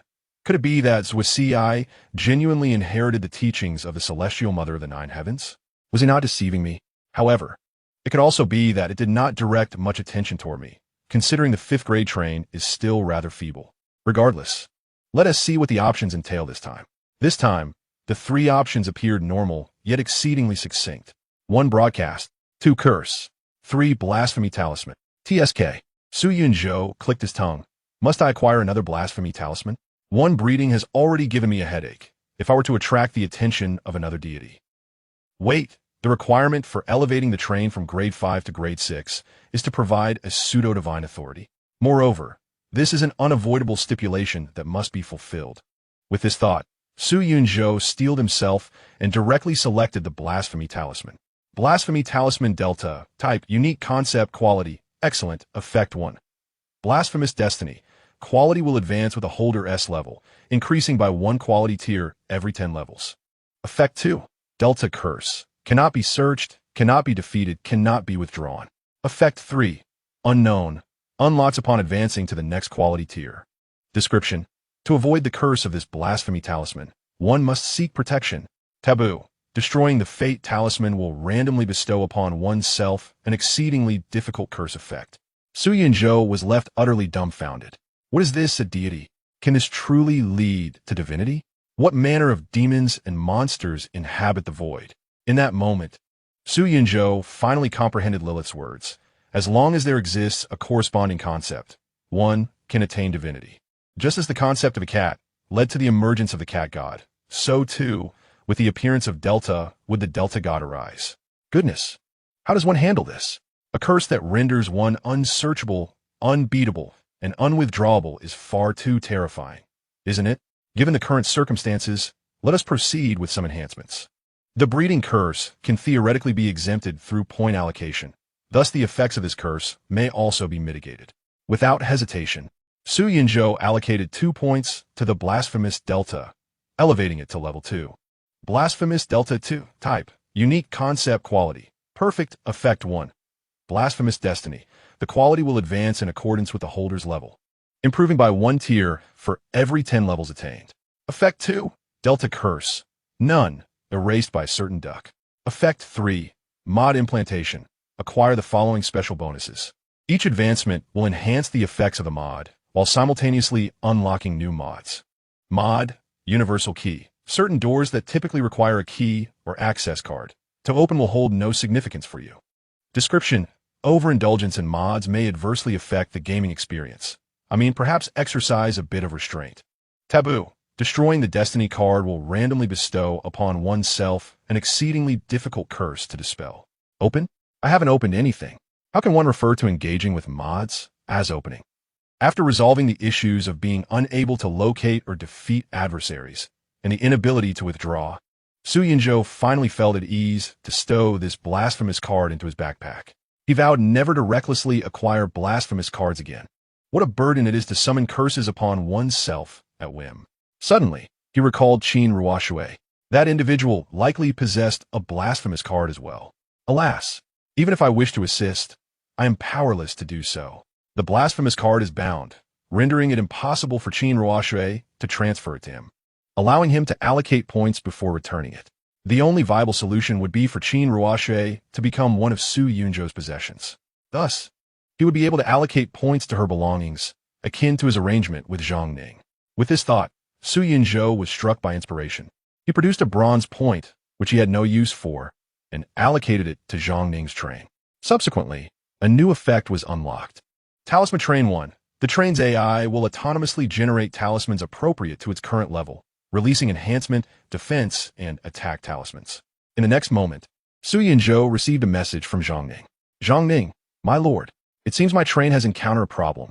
It has begun to sprout talismans on its own, and these talismans are accelerating the train. My lord, the talismans are multiplying rapidly. They are about to cover the entire exterior of the train. The speed is astonishing. How can we slow it down? A moment later, Su Yunzhou glimpsed from the train window a train entirely adorned with talismans, surpassing his own heart of steel train. Chapter 156. The Pinnacle of Attributes. Regarding Zhang Ning, who now wholly belonged to him, Su Yunzhou felt no need for concealment and disclosed the effects of the upgraded train to her. 10 minutes later, Zhang Ning lamented to Su Yunzhou. This talisman does not manifest from nothing. It depletes the train's speed. Now, the train's velocity has diminished to 30 kilometers per hour. Fortunately, I have learned to control it. Unless absolutely necessary, I shall refrain from entering the overclocked state. Su Yunzhou responded, as long as you can manage it, that is good. Perform admirably, and I shall reward you. Zhang Ning affirmed, yes, my lord. Subsequently, Su Yunzhou presented an array of resources, precisely what was required to upgrade the train from level 2 to level 3. Originally, he had not prepared these, but having just upgraded the train, he had indeed received a bounty. All the necessary resources for the complete transition from a level 2 to a level 3 train were generously bestowed upon him. As Su Yunzhou had no use for them himself, he promptly handed them over to Zhang Ning. Next came the moment of exhilaration. He could once again select new attributes. Level 5 attribute random probability. 9 black iron, 25 bronze, 25 silver, 25 gold, 15 prismatic, 1 supreme. As the screen flickered before him, 3 attributes appeared once more. However, this time, 3 attributes flashed simultaneously, dazzling Su Yunzhou's titanium alloy eyes. The first attribute shimmered with a brilliance akin to diamonds. Curse Crown Prismatic. Permanently increases all attributes by 200, but all damage taken is doubled. Although it carries a negative effect, it can serve as an alternative, given that it is a prismatic attribute. Another dazzling light, like a diamond. Health Credit Prismatic. Your credit from this moment forth will be impeccable. Su Yunzhou paused for a moment, then decisively shook his head. Begone, riddle maker, I shall not choose that. The third attribute, however, radiated an astonishing spectrum of colors, shining several times brighter than the previous diamond-like brilliance, causing Su Yunzhou to instinctively squint. A supreme attribute. With a mere 1 probability, I have struck gold. Steel of the heart did not deceive me. A boy who loves steel cannot be too unlucky. But what does this attribute entail? Master, save me, Supreme. Is there a possibility that you possess a beautiful, ever-present, affectionate, and adorably tsundere lowly master? By calling out Master, save me, you will summon your fully prepared master to your side for 3 minutes. Cannot be used within the train. Su Yunzhou hesitated. Logic urged him not to trust the riddle maker's attributes. Cursed Crown was undoubtedly the best choice, as both the benefits and risks were clearly defined. Yet, with a supreme attribute available, how could he possibly resist? After a brief hesitation of 0.003 seconds, Su Yunzhou ultimately chose the supreme attribute. There was simply no denying the allure of the lowly master. It was evident how vast the disparity between prismatic and supreme attributes was. He had no justification to forego it. Su Yunzhou focused his thoughts on, Master, save me, Supreme, and a confirmation box promptly appeared. Do you wish to select the attribute Master, save me, Supreme? Previously, Su Yunzhou did not intend to linger here for long, as he had prepared for several preceding entries.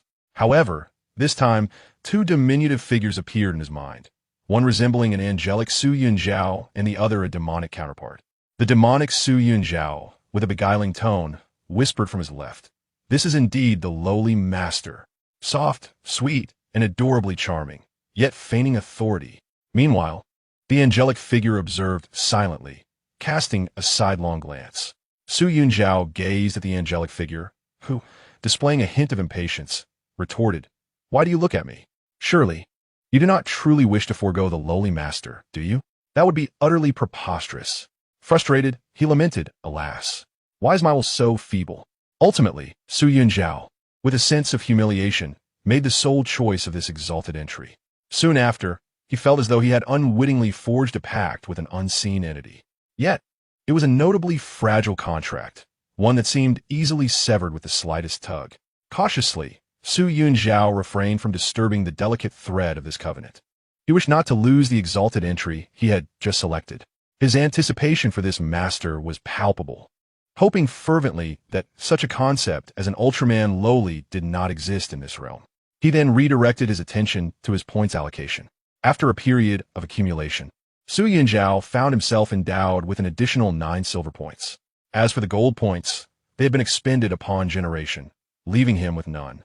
He had already contemplated the purpose of these 9 silver points. First and foremost, he desired a golden fishing hook, which appeared extravagantly opulent. An unfailing fishing hook indeed. Unfailing fishing hook 2.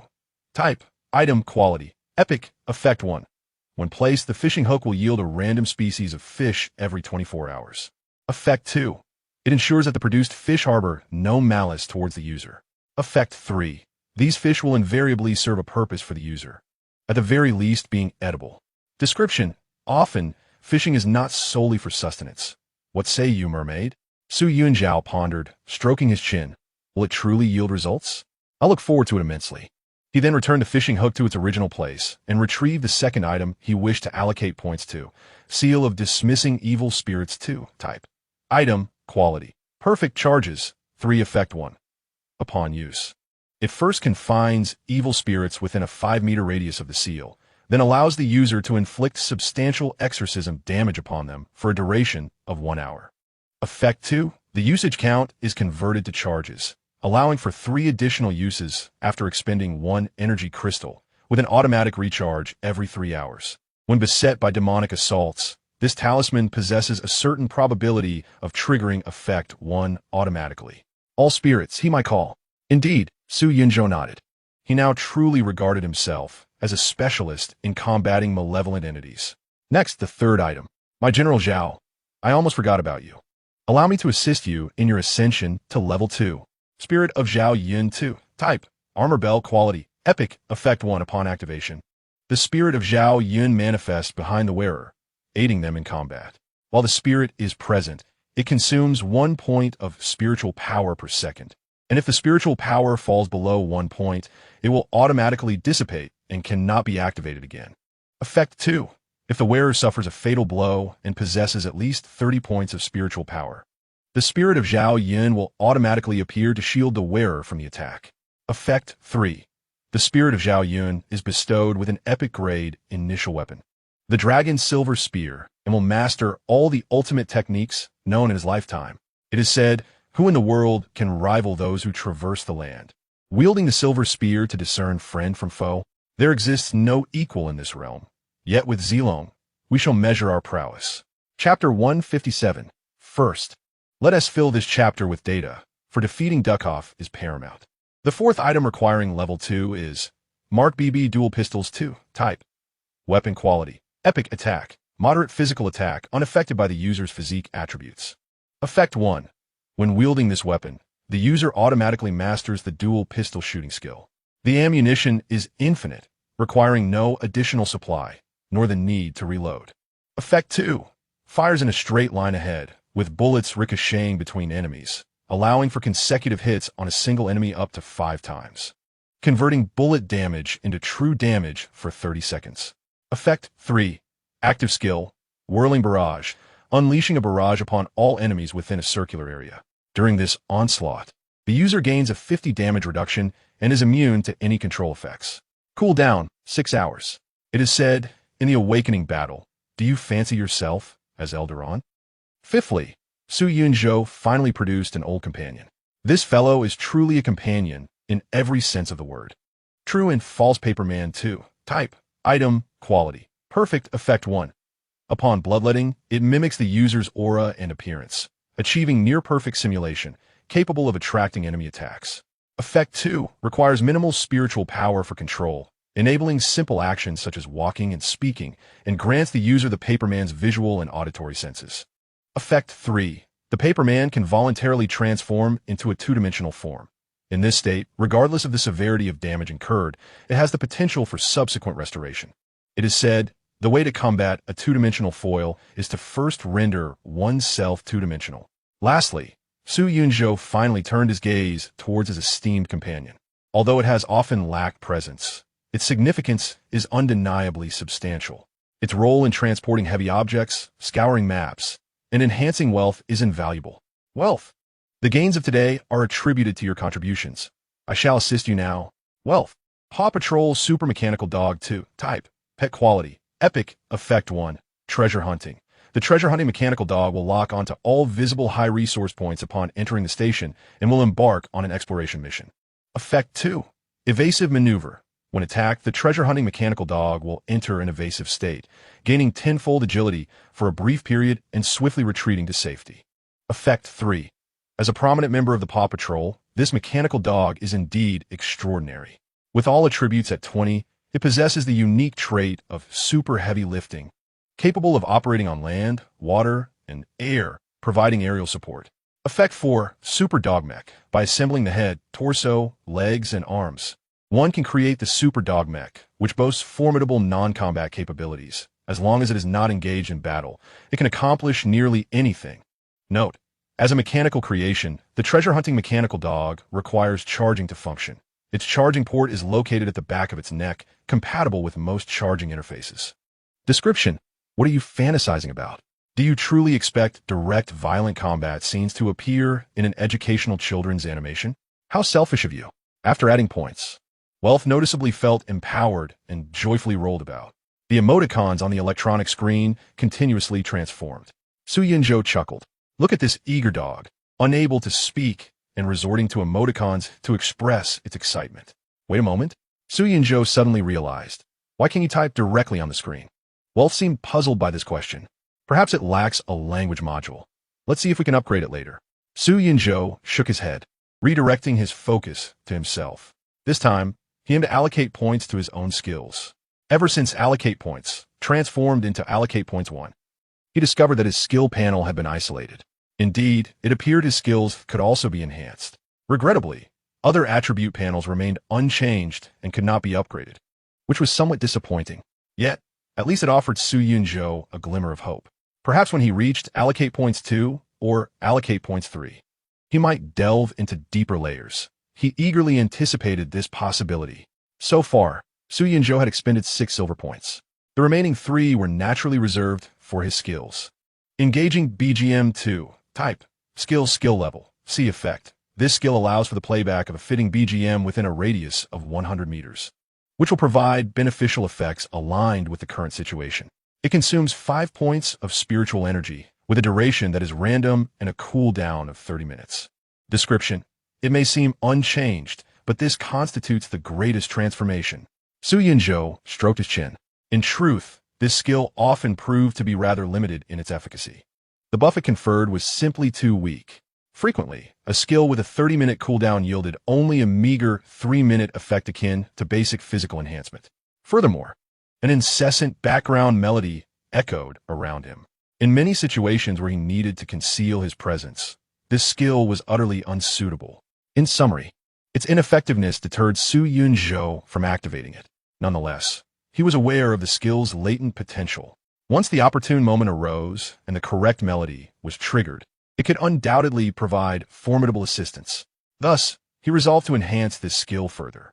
The next skill he aimed to develop was Dream Break 7 Forms 2. Type. Skill level. B. Effect 1.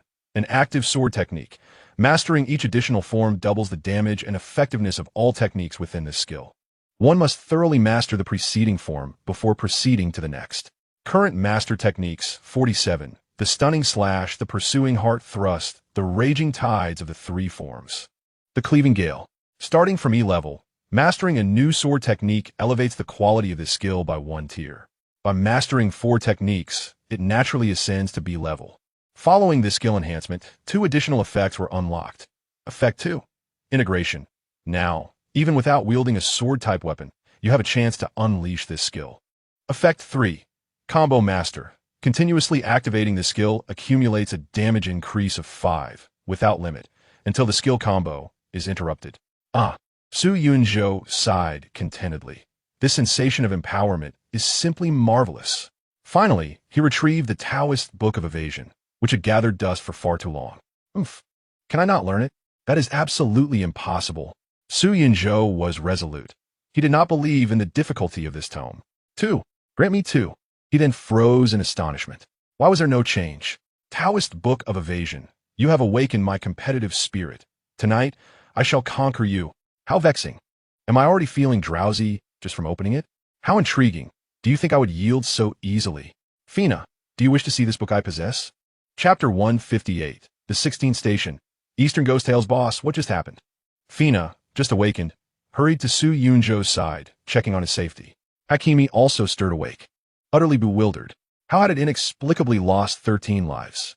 Subsequently, Su Yunzhou provided a succinct explanation of the recent events. To be honest, he did not fully grasp the intricacies involved, but he understood some fundamental principles. Fina solemnly nodded. Master Lilith has informed me that low-tier platforms cannot utilize high-tier energy, for fear of attracting its attention. Then why don't we eliminate it? Su Yunzhou replied helplessly. Even the gods are powerless against this entity. What can we do when forced into a survival game on a train? He waved his hand dismissively. Let us exercise patience for now. There is no need to rush. By the way, how have you progressed with the dark magic tome I gave you? Fina appeared puzzled. Is there still a need to study it? I treated it as a children's book. Su Yunzhou was incensed. Blood rushed to his face, and anger surged within him. You're putting on an act. Are you still pretending? You enjoy showing off, don't you? I'll make sure you regret it. In an instant, Hakimi teleported away from the sleeping compartment to the compartment of black soil. Remarkably, the bread tree seed had flourished, growing robustly in this space. Astonishingly, despite the height restrictions of the train, it began to spread its vines and leaves across the ceiling. However, the rapid growth of the bread tree did not extend over the lengthy 18-month period. It merely yielded small loaves the size of a thumb. Hardly enough for a single bite. Hakimi urinated in the black soil, then covered it with a few paw gestures before leaping onto the tree to enjoy a delightful nap. I'm quite clever, aren't I? Just as the boss said, this is what being precocious means. In the following 2 days of respite, Su Yunzhou calmed his mind to diligently absorb the experience points within the energy crystal. At last, he broke through to level 12. Your level has increased to 12. Experience points, 11120. You have gained 1 free attribute point. Your talent enhancement is you possess infinite bronze points, acquiring 1 silver point every 6 hours and 1 gold point every 108 hours. Sighing, Su Yunzhou lamented, gold points remain so elusive. However, the influx of silver points is substantial. I might consider investing them in various things. After enjoying the nutritious lunch prepared by Fina, the train was finally ready to proceed to the next station. The 16th station. The train will arrive after the deletion of anomalous data. All conductors, please prepare. Next station, Eastern Strange Tales Station. Difficulty, Tier 3 type. 6-person, danger level, none. Abundance level. Perfect special note. With incompetent teammates, it appears you must take the lead. Strange tales? Spirit-related. I am indeed a specialist in combating spirits. Now, Su Yunzhou felt entirely equipped to confront malevolent entities. If one can remain comfortably in their zone, they should refrain from venturing out. This wisdom holds true. Wait, Su Yunzhou unearthed the most terrifying aspect of this Eastern Strange Tales. Why, despite only 5 individuals possessing tickets, does the station bear the designation of 6? What then is the circumstance surrounding this elusive 6th person? Before Su Yunzhou could ponder this enigma, his figure vanished into the train. Simultaneously, Fina, Hakimi, and Wankai also disappeared alongside him. The night fog enveloped the town like cotton soaked in ink, weighing heavily upon the dark tiles of the townhouses. The wooden lattice windows bore fine cracks, while the paper sliding doors creaked in the wind, revealing not light, but a profound darkness. Standing upon the dimly lit street, Su Yunzhou gazed into the starless, moonless night, stroking his chin. With my teammates absent at the onset, it appears I must devise a means to regroup. Born upon the streets, this map is likely to be astonishingly vast, considering it is a 3rd-tier platform. Soon, a flurry of information flashed through Su Yunzhou's mind. Suddenly, a frantic jingling sound of bells pierced the air. He turned around to behold a small bell, roughly the size of a palm, suspended about 1.5 meters above the ground. It seemed to be held aloft by an unseen force, shaking vigorously and producing a series of urgent chimes. What audacity to provoke me, he mused, as he unsheathed Sealing Demon. The Blade's aura stretched across 30,000 miles, capable of blocking 1,000,000 troops. Any malevolence shall ultimately be subdued. Yet, as Su Yunzhou spoke, he was interrupted by a realization. Amidst the bell-less chimes, there resonated a note of sorrow and longing. Is it seeking my assistance? He beckoned, and to his astonishment, the bell flew into his hand willingly, devoid of hostility or resistance. Magic bell, type, special item, quality, ordinary, effect 1. Allows the holder to perceive the general location of other magic bell bearers. Effect 2. The magic bell maiden can communicate with the holder through the bell. Description. This is a wondrous magic bell. Grasping it in his hand, Su Yunzhou indeed felt the presence of several figures in varying directions. However, he could only discern their general bearings, lacking specific locations or distances. Subsequently, he placed the magic bell to his ear. A faint moan emanated from within. Save me, kill him, do not let disaster. Kill whom? What disaster? How can I assist you? Su Yunzhou's inquiries came in quick succession, yet the magic bell merely repeated its plea. Save me, kill him, do not let disaster. Cursed be the riddlers, Su Yunzhou scoffed. Then, an idea struck him. Theoretically, this magic bell now belongs to me. Might I enhance it? Magic bell 1, indeed. It seems feasible. However, the enhancement appears rather modest. The upgraded magic bell now possesses an additional effect. Effect 3. View the information of other magic bell holders and initiate communication. At this moment, apart from Su Yunzhou, there were 5 other bearers of the magical bell. Qin Ruoxie, alive. Reachable. Wu Shuang, alive. Reachable. Yi Lioli, alive. Reachable. Lu Yuding, alive. Reachable. Fina Angelo, alive. Reachable. So, it was you all along, the traitor. At this juncture, Su Yunzhou recalled that he had indeed allocated points to the 3rd-class ticket. Once. The displayed effect indicated that an unfathomable change would occur. Little did he expect that this change would result in Fina joining this game as well. What of Hakimi and Wankai, whom I had not yet brought along? Did they also come in? Yet without the magical bell, I cannot locate them. Chapter 159. Recite with me, Oak Dowson. Su Yunzhou stroked his chin. It seems I am now the only one capable of contacting them. I should call Fina first.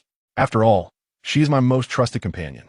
He raised the magical bell, selected Fina as the target, and gently shook the bell. Dingling, dingling. Fina gazed around in confusion. With a flicker of thought, she expended a bit of her spiritual energy to summon the tome of dark magic from her storage space. Some may wonder how she possesses a storage space. In truth, as a grand sorceress, Fina not only excels in dark magic, but has also dabbled in various other forms of magic. With just a bit of contemplation, she devised a method to convert magical energy into spatial energy, subsequently putting it into practical use. Thus, she created a cubic meter-sized personal space, allowing her to store items for easy access. At this moment, Fina opened the tome of dark magic, and a swirling mass of dark energy coalesced around her. Let me see what has transpired. Oh, I see. Influenced by the boss, we've all entered the station together. Now, I must first find the boss. Just as she thought of this, a ringing sound echoed. She approached, picked up the bell, and quickly grasped its usage. She merely needed to walk in the direction of the boss, right? She meticulously sensed the presence of the other 5 light points, each representing a different direction. But which one was the boss? Fina scratched her head in frustration. In the next moment, she suddenly felt a wave of drowsiness sweep over her, compelling her to find a place to sleep immediately. Why am I so suddenly tired? Haven't I rested enough? She shook her head in bewilderment, yet the fatigue intensified. Even Fina, who usually takes things lightly, began to sense something amiss. She looked up at the sky, where a figure clad in a white kimono floated above her. Wherever Fina went, it followed. Fina arched her brow, channeling her magical energy into her palm as a formidable aura of malevolence erupted forth. She had never before displayed such power within the confines of a train, always opting instead for restraint and suppression. This sinister presence was unsettling to any living soul. Yet, in the absence of Su Yunzhou, Fina unleashed the terrifying essence akin to that of an ancient deity without hesitation. With a swift motion, she reached upward, grasping at the air. Ag! Above her, a white figure spiraled, seemingly caught by an invisible grip around its neck, emitting anguished cries and struggling futilely. With a decisive gesture, Fina hurled it to the ground. Whoa! The white figure crashed violently, its limbs and torso contorted upon impact. However, it was evidently not a corporeal being, as it quickly reverted to its original form. Master, I was wrong. I beg you, spare me, the white figure implored, adopting a perfectly executed prostration to signify its submission. What are you? Fina inquired, furrowing her brow. I am a night demon, a specter that induces drowsiness and conjures nightmares. It replied candidly. Why did you attack me? The night demon answered honestly, because upon seeing a living being, I felt compelled to strike. How fortuitous! Fina clapped her hands together. I too relish eliminating such creatures. Please, master. No, a dense, inky malevolence enveloped the night demon, dissolving it entirely into pure wicked energy, which Fina subsequently absorbed. At that moment, although Fina appeared unchanged, an overwhelming aura of power radiated from her, reminiscent of a demon lord's descent. Yet, she felt a twinge of concern. Alas, if my superior were to witness me like this, would he find me distasteful? Just then, the bell chimed unexpectedly. Fina sensed someone attempting to reach her through the bell. A prompt appeared before her. Su Yunzhou is calling you. Master. Fina's eyes sparkled as she swiftly chose to answer. Are you all right? Su Yunzhou's concerned voice resonated through the bell. I'm fine. Where are you? I'll come to you right away. I'm safe, so don't worry. I'll find you shortly. He then cautioned. This place resembles the eerie tales of the East, teeming with powerful and peculiar monsters. You must exercise caution. Fina nodded affirmatively. Understood. She gazed at the remnants of the night demon she had consumed, tilting her adorable head slightly. Peculiar as it may be, it doesn't seem particularly powerful, does it? Such foes, even without prior preparation, I could dispatch 100 with ease. Currently, even without forewarning, the night demon's influence upon her was minimal. What was meant to induce deep slumber only rendered her slightly drowsy. Moreover, this was under the condition of a surprise attack. Once she regained her composure, its effects would be entirely nullified. Eerie tales of the East? Your emperor has returned. Then, from the other end of the bell, Su Yunzhou remarked, I can sense your location and will approach you shortly. so you will know which one I am. Fina nodded excitedly. All right, boss. After hanging up the bell, Su Yinzhu began to advance towards Fina's direction. Naturally, he dialed the next person, Wu Shuang. At this moment, little Wu Shuang sat dazed in the classroom. She had attempted to escape, but the doors and windows were sealed by a unique magical force. As a formidable swordswoman, Wu Shuang could certainly shatter the enchantment with her sword energy. However, the cost would be the destruction of the entire classroom. Judging by the scene outside the window, they were at least on the 5th floor. Wu Shuang pondered for 3 minutes, reaching a conclusion. If she forcibly broke the enchantment, she would fall from the 5th floor. Yet, it seemed there was no real problem. With her physical constitution, it was unlikely she would perish from a 5th floor fall or even sustain injury. Just then, a pale-skinned, voluptuous woman in a professional OL outfit appeared at the podium. The teacher paid no mind to the solitary student below, Wu Shuang, and began her lesson on the Japanese language. Otosan, father? A large question mark popped up in Wu Shuang's little mind. The ghostly teacher pointed to the blackboard with her pointer. Repeat after me, Otosan. Father. Wu Shuang obediently complied. The ghostly teacher grew furious. I told you to say it. Otosan. Father. Why can't you say this word? Don't you have a father? The once beautiful visage of the ghostly teacher twisted into a grotesque and terrifying expression, resembling a fearsome specter. She lunged towards Wu Shuang, a pale hand clawed with long, sharp nails aimed at Wu Shuang's head.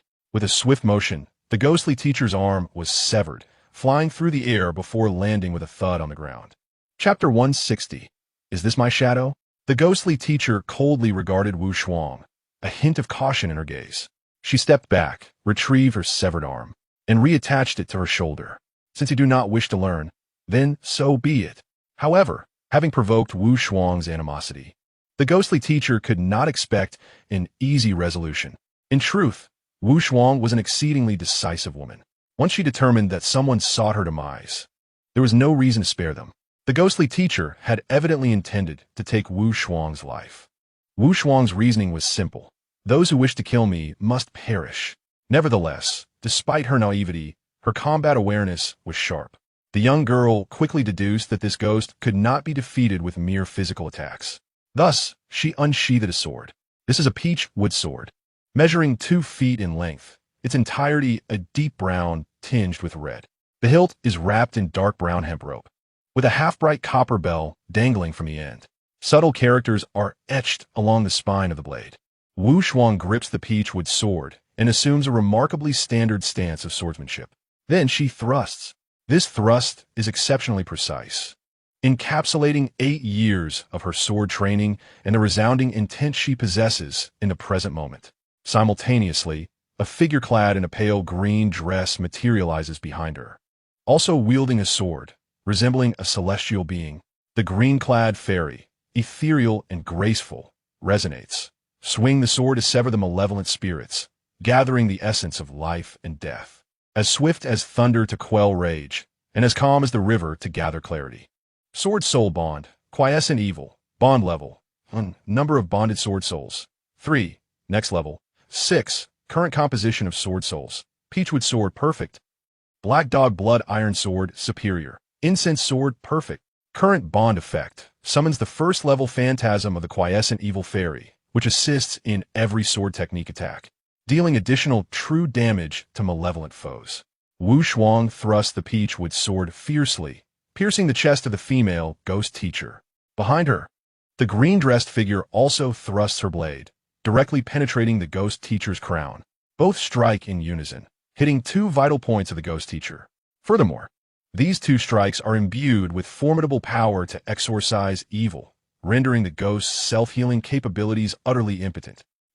The ghost teacher howls, suddenly exploding, releasing countless vengeful souls of defeated students from within her. How infuriating! Why is this question so difficult?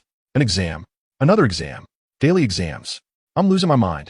A group of upperclassmen bullies me, stealing my meal money. I am starving. Just because I am a bit introverted, that girl leads the way in isolating me. Why treat me this way? A myriad of grievances from students fill the entire classroom.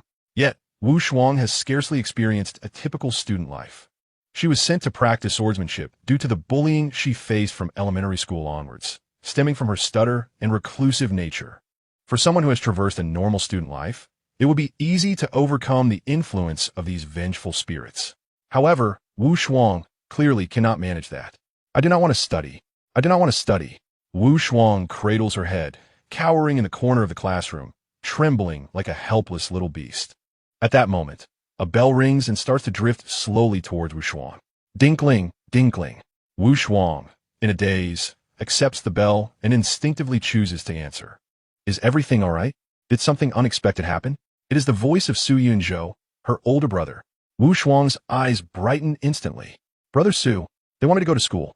I do not want to go to school. Su Yunzhou is momentarily taken aback. Huh? Is school pressuring the child to this extent?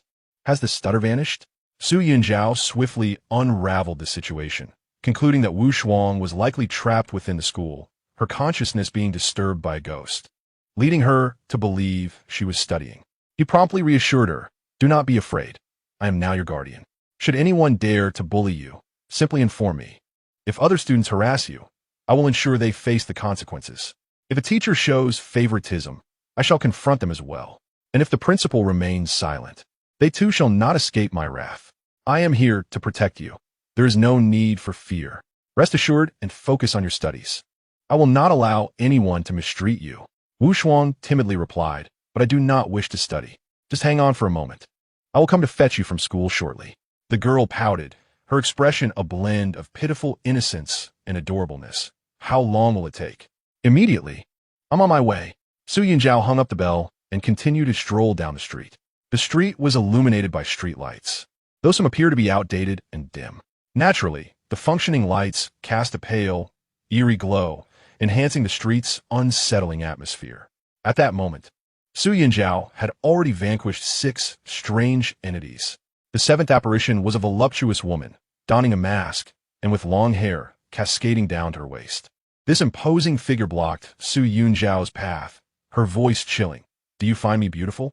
Beautiful? And now? The woman removed her mask, revealing an enormous, gaping mouth. Her smile stretched almost to her ears, exposing all her teeth in a terrifying display. Beauty, you say? Su Yunzhou swiftly executed a magic slaying strike, severing her head from her body. She had initially believed such a physical attack would be inconsequential, that she could effortlessly reattach her head to her body. Yet, her consciousness faded into a fog, ultimately dissipating. Oh, Su Yunzhou suddenly realized, I forgot to ask, do you have any unfulfilled wishes? How can I help you find peace? No response? Very well. It seems there are no wishes then. Su Yunzhou flicked the blade of his magic-slaying knife and proceeded down the street. After dispatching the woman with a gaping mouth, he transitioned from the dim light of one street lamp to the brighter glow of another, abruptly pausing. Is that my shadow? He gazed at the silhouette, noting the peculiarities in its form. The chest appeared to swell and ripple in a manner that seemed all too incorrect. At that moment, Su Yunzhou shook the bell once more. Qin's ruoshui. Su Yunzhou, it seems I have acquired your shadow. Su Yunzhou replied nonchalantly, indeed, it does resemble yours. Although Yu Liuli is of the same age, she is far too short. Qin Ruoshui's tone remained equally calm. Yours is much easier to identify. Su Yunzhou nodded in agreement. Certainly, your robust figure is unmistakably masculine. Qin Ruoshui continued. I recognize it effortlessly. It's quite absurd how it stands out. Then she imitated the tone of Crayon Shinchan, exclaiming, Elephant, elephant, why is your nose so long? Su Yunzhou replied, No, what on earth are you doing to my shadow? At that moment, Su Yunzhou realized that although the shadow belonged to Qin Ruoshui, it seemed to now be moving alongside him. He turned sideways and bounced a couple of times, bouncing again and again, until he decided he could no longer indulge in such frivolity. Shaking his head, he dismissed the notion of continuing to jump. He informed Qin Ruoshui, I plan to find Fina first, and then meet up with Wu Shuang and you. Let us regroup before proceeding. Meow, Su Yunzhou responded, puzzled. Qin Ruoshui explained, I encountered a silent black cat, and am attempting to communicate with it. Could it be my cat? It should not be. Your cat exudes disdain and laziness. But this one is filled with hostility and is hissing incessantly. Su Yunzhou warned, be careful, that S. Hakimi. It's currently in its stegosaurus form, which means there is danger nearby. A chilling hiss echoed, followed by a deep, terrifying roar. Qin Ruoshui seemed to be running rapidly, panting, It does indeed resemble your cat. Now grown to the size of a car, battling a giant baby apparition. Su Yinzhou, visibly exasperated, retorted, "What are you doing? Assist it." The miracle walker was still engaged in the wilderness. Soon after, Su Yinzhou heard the unmistakable sound of pages turning. In the year X0XX, the colossal titan became the new prime minister of the Eastern Land, poised to restore the nation to its former position among the world's three great powers. Eerie apparitions began to manifest increasingly in every corner of the Eastern Land. Numerous schools and businesses ceased operations due to these disturbances. Instances of apparitions replacing human existence emerged, appearing indistinguishable from ordinary people. Yet when the rules were transgressed, they exhibited horrifying displays. As the pages continued to turn, Qin Ruoxue began to read aloud the headlines from the newspapers to Su Yinzhou. Of course, she could not read them all, only the titles and openings. The earlier articles seemed to discuss a phenomenon known as apparitions that had caused significant upheaval in the Eastern Land. However, at a certain point, the tone of the newspapers shifted abruptly, no longer mentioning the term apparition. The Holy One descends upon the Eastern Land. He shall lead it to unparalleled strength. Jopen is back, abbreviated as J. Qin Ruoxue paused. "I believe you now understand why the Eastern Land appears as it does." Su Yinzhou clicked his tongue in wonder. No wonder not a single living person can be found. It appears the entire nation is shrouded in strangeness. Suddenly, he halted, pondering, "Wait, did you just say?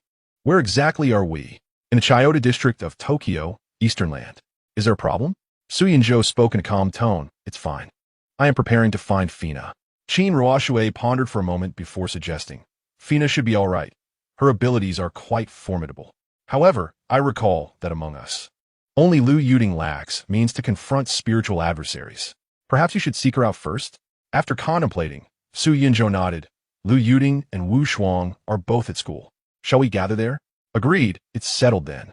As the two decision-makers of the team, Su Yinzhou and Qin Ruoxue established their course of action. Su Yinzhou first informed Fina to head to the school for assembly. Subsequently, while making his way towards the school, he called Yi Liuli. "Hello." On the other end, Yi Liuli's voice was laced with excitement. "Are you going to tell me or not?" "Tell me." In a modest 10-square-meter Japanese-style apartment, a chilling scene unfolded on the flickering television screen. A well, and a woman in a white dress with long hair. Yi Liuli huddled in the corner of the room, trembling in fear as she watched this terrifying sight. The figure crawled out of the well and swiftly approached the television. Suddenly, she burst forth. "Sister Dream Demon, save me." A poke ball was thrown, striking the figure on the head. In the next moment, the supposed emergence of the figure from the television was thwarted by Yi Liuli's skill, causing her to flip backward. Originally meant to face Yi Liuli, she now turned away. Perhaps due to recent weight gain, she became stuck. Beside Yi Liuli stood a dream demon she had summoned. This dream demon, of course, was vastly different from the ones in Pokemon. She was a stunning beauty with sun-kissed skin and an alluring figure, dressed provocatively. A true queen. Yes, at last, it was not a dark-themed Pokemon, but a more feminine incarnation. This regal dream demon wielded a long, thick whip. With a tone filled with resentment, Yi Liuli declared, "Revenge. I must have revenge." The television emitted the anguished pleas of the figure. "Please, please spare me. I will do anything." Yi Liuli was about to inquire about the information regarding this location when she heard the queenly dream demon smirk. "You just said you would do anything, right?" Yi Liuli quickly pulled back the dream demon. "Calm down, you Easter dream demon." Yi Liuli asked, "What must I do to escape this place?" "The welcoming mat conceals a binding spell. Simply erase it," the figure weakly replied. Realizing this, Yi Liuli responded to Su Yinzhou, "See, everything is safe here. My dream demon possesses the ability to combat evil spirits, so there is no need for your concern." Su Yinzhou sighed. "I must say that Sundara has retreated from the environment, hasn't she?" "I'm not Sundara, okay." "Indeed," Su Yinzhou replied dismissively, yet his tone turned serious as he cautioned. "However, I advise you not to erase the formation immediately. It would be wiser to inquire why a formidable and peculiar entity like Sadako is trapped in the small room you occupy. You must be in an apartment. Can you imagine what else might lurk in the corridor?" At this moment, Yi Liuli was struck with alarm, her mind racing. She had nearly forgotten that this was a third-tier platform. The fact that even one of her summoned beings could contend with Sadako suggested the challenge was far too trivial. As for Su Yunjo's conjecture, it stemmed from his own experiences. Having traversed the streets, he had already vanquished 11 diverse entities. What was more perplexing was that some of these entities exhibited insidious powers. Although they caused no physical harm, they were certainly disconcerting. For instance, when Su Yunzhou merely passed by a darkened streetlight, his shadow was inexplicably altered. Continuing, Su Yunzhou advised, exercise caution. After resolving this matter, let us convene at the school. How am I to know where the school is? Yuli questioned, puzzled. Isn't the magic bell capable of sensing the locations of others? At least 3 individuals will be in the same direction. Simply follow along. Be careful on your journey. The number of entities in this world far exceeds your imagination. I know. Who asked for your concern? Su Yunzhou replied, exasperated. You still claim not to be tsundere. Your attitude is a textbook example of it. A quintessentially formulaic tsundere. After dismissing Yuli, Su Yunzhou finally contacted Lu Yuding. Tokyo, the 20th High School, is one of the premier educational institutions in Japan. Yes, you heard correctly. Like most schools, it was established atop a mass grave. Following the onset of the bizarre occurrences, the school underwent a profound transformation. Chapter 162, Campus Horror Stories as a School Set in a World Plagued by Anomalies. The first requirement is the presence of a well. Moreover, one must never gaze into its depths. Lu Yuding, munching on an exceptionally long French baguette, approached the well. Why is there a well here? How peculiar, she exclaimed, peering into the abyss to discern what lay below. It was pitch black. Suddenly, a chilling shriek pierced the air as a bloodied, grotesque face materialized at the bottom of the well. The face was devoid of eyes, its mouth stuffed with dark filth, and its skin marred with wounds, maggots writhing within. Are you looking at me? Am I beautiful? Answer me quickly. In an instant, 2 long, sinewy arms shot forth from the depths of the well, pulling Lu Yuding down. Down she went. Yet, she resisted fiercely, her feet carving 2 deep impressions into the cement floor, her palms braced against the well's edge. Refusing to yield even an inch to the grotesque entity below, Jinggue realized that he could not drag her down, so he swiftly altered his strategy, opening his mouth wide to expel the black filth contained within. Lu Yuecheng felt a wave of nausea wash over her, her entire being radiating a surge of energy, and she unleashed a powerful punch. Just 10 centimeters away from the filth, her fist struck with immense force, sending the vile substance back into Jinggue's mouth. Subsequently, this force propelled Jinggue back down the well. Lu Yuecheng, utilizing this momentum, staggered backward several meters before regaining her balance. With a contemplative nod, she mused, it seems I must avoid looking down into the well. It's best to keep my distance. As a peculiar phenomenon unfolded within the world of the East Asian school, the female restroom contained permanently locked stalls. Curiosity should be avoided.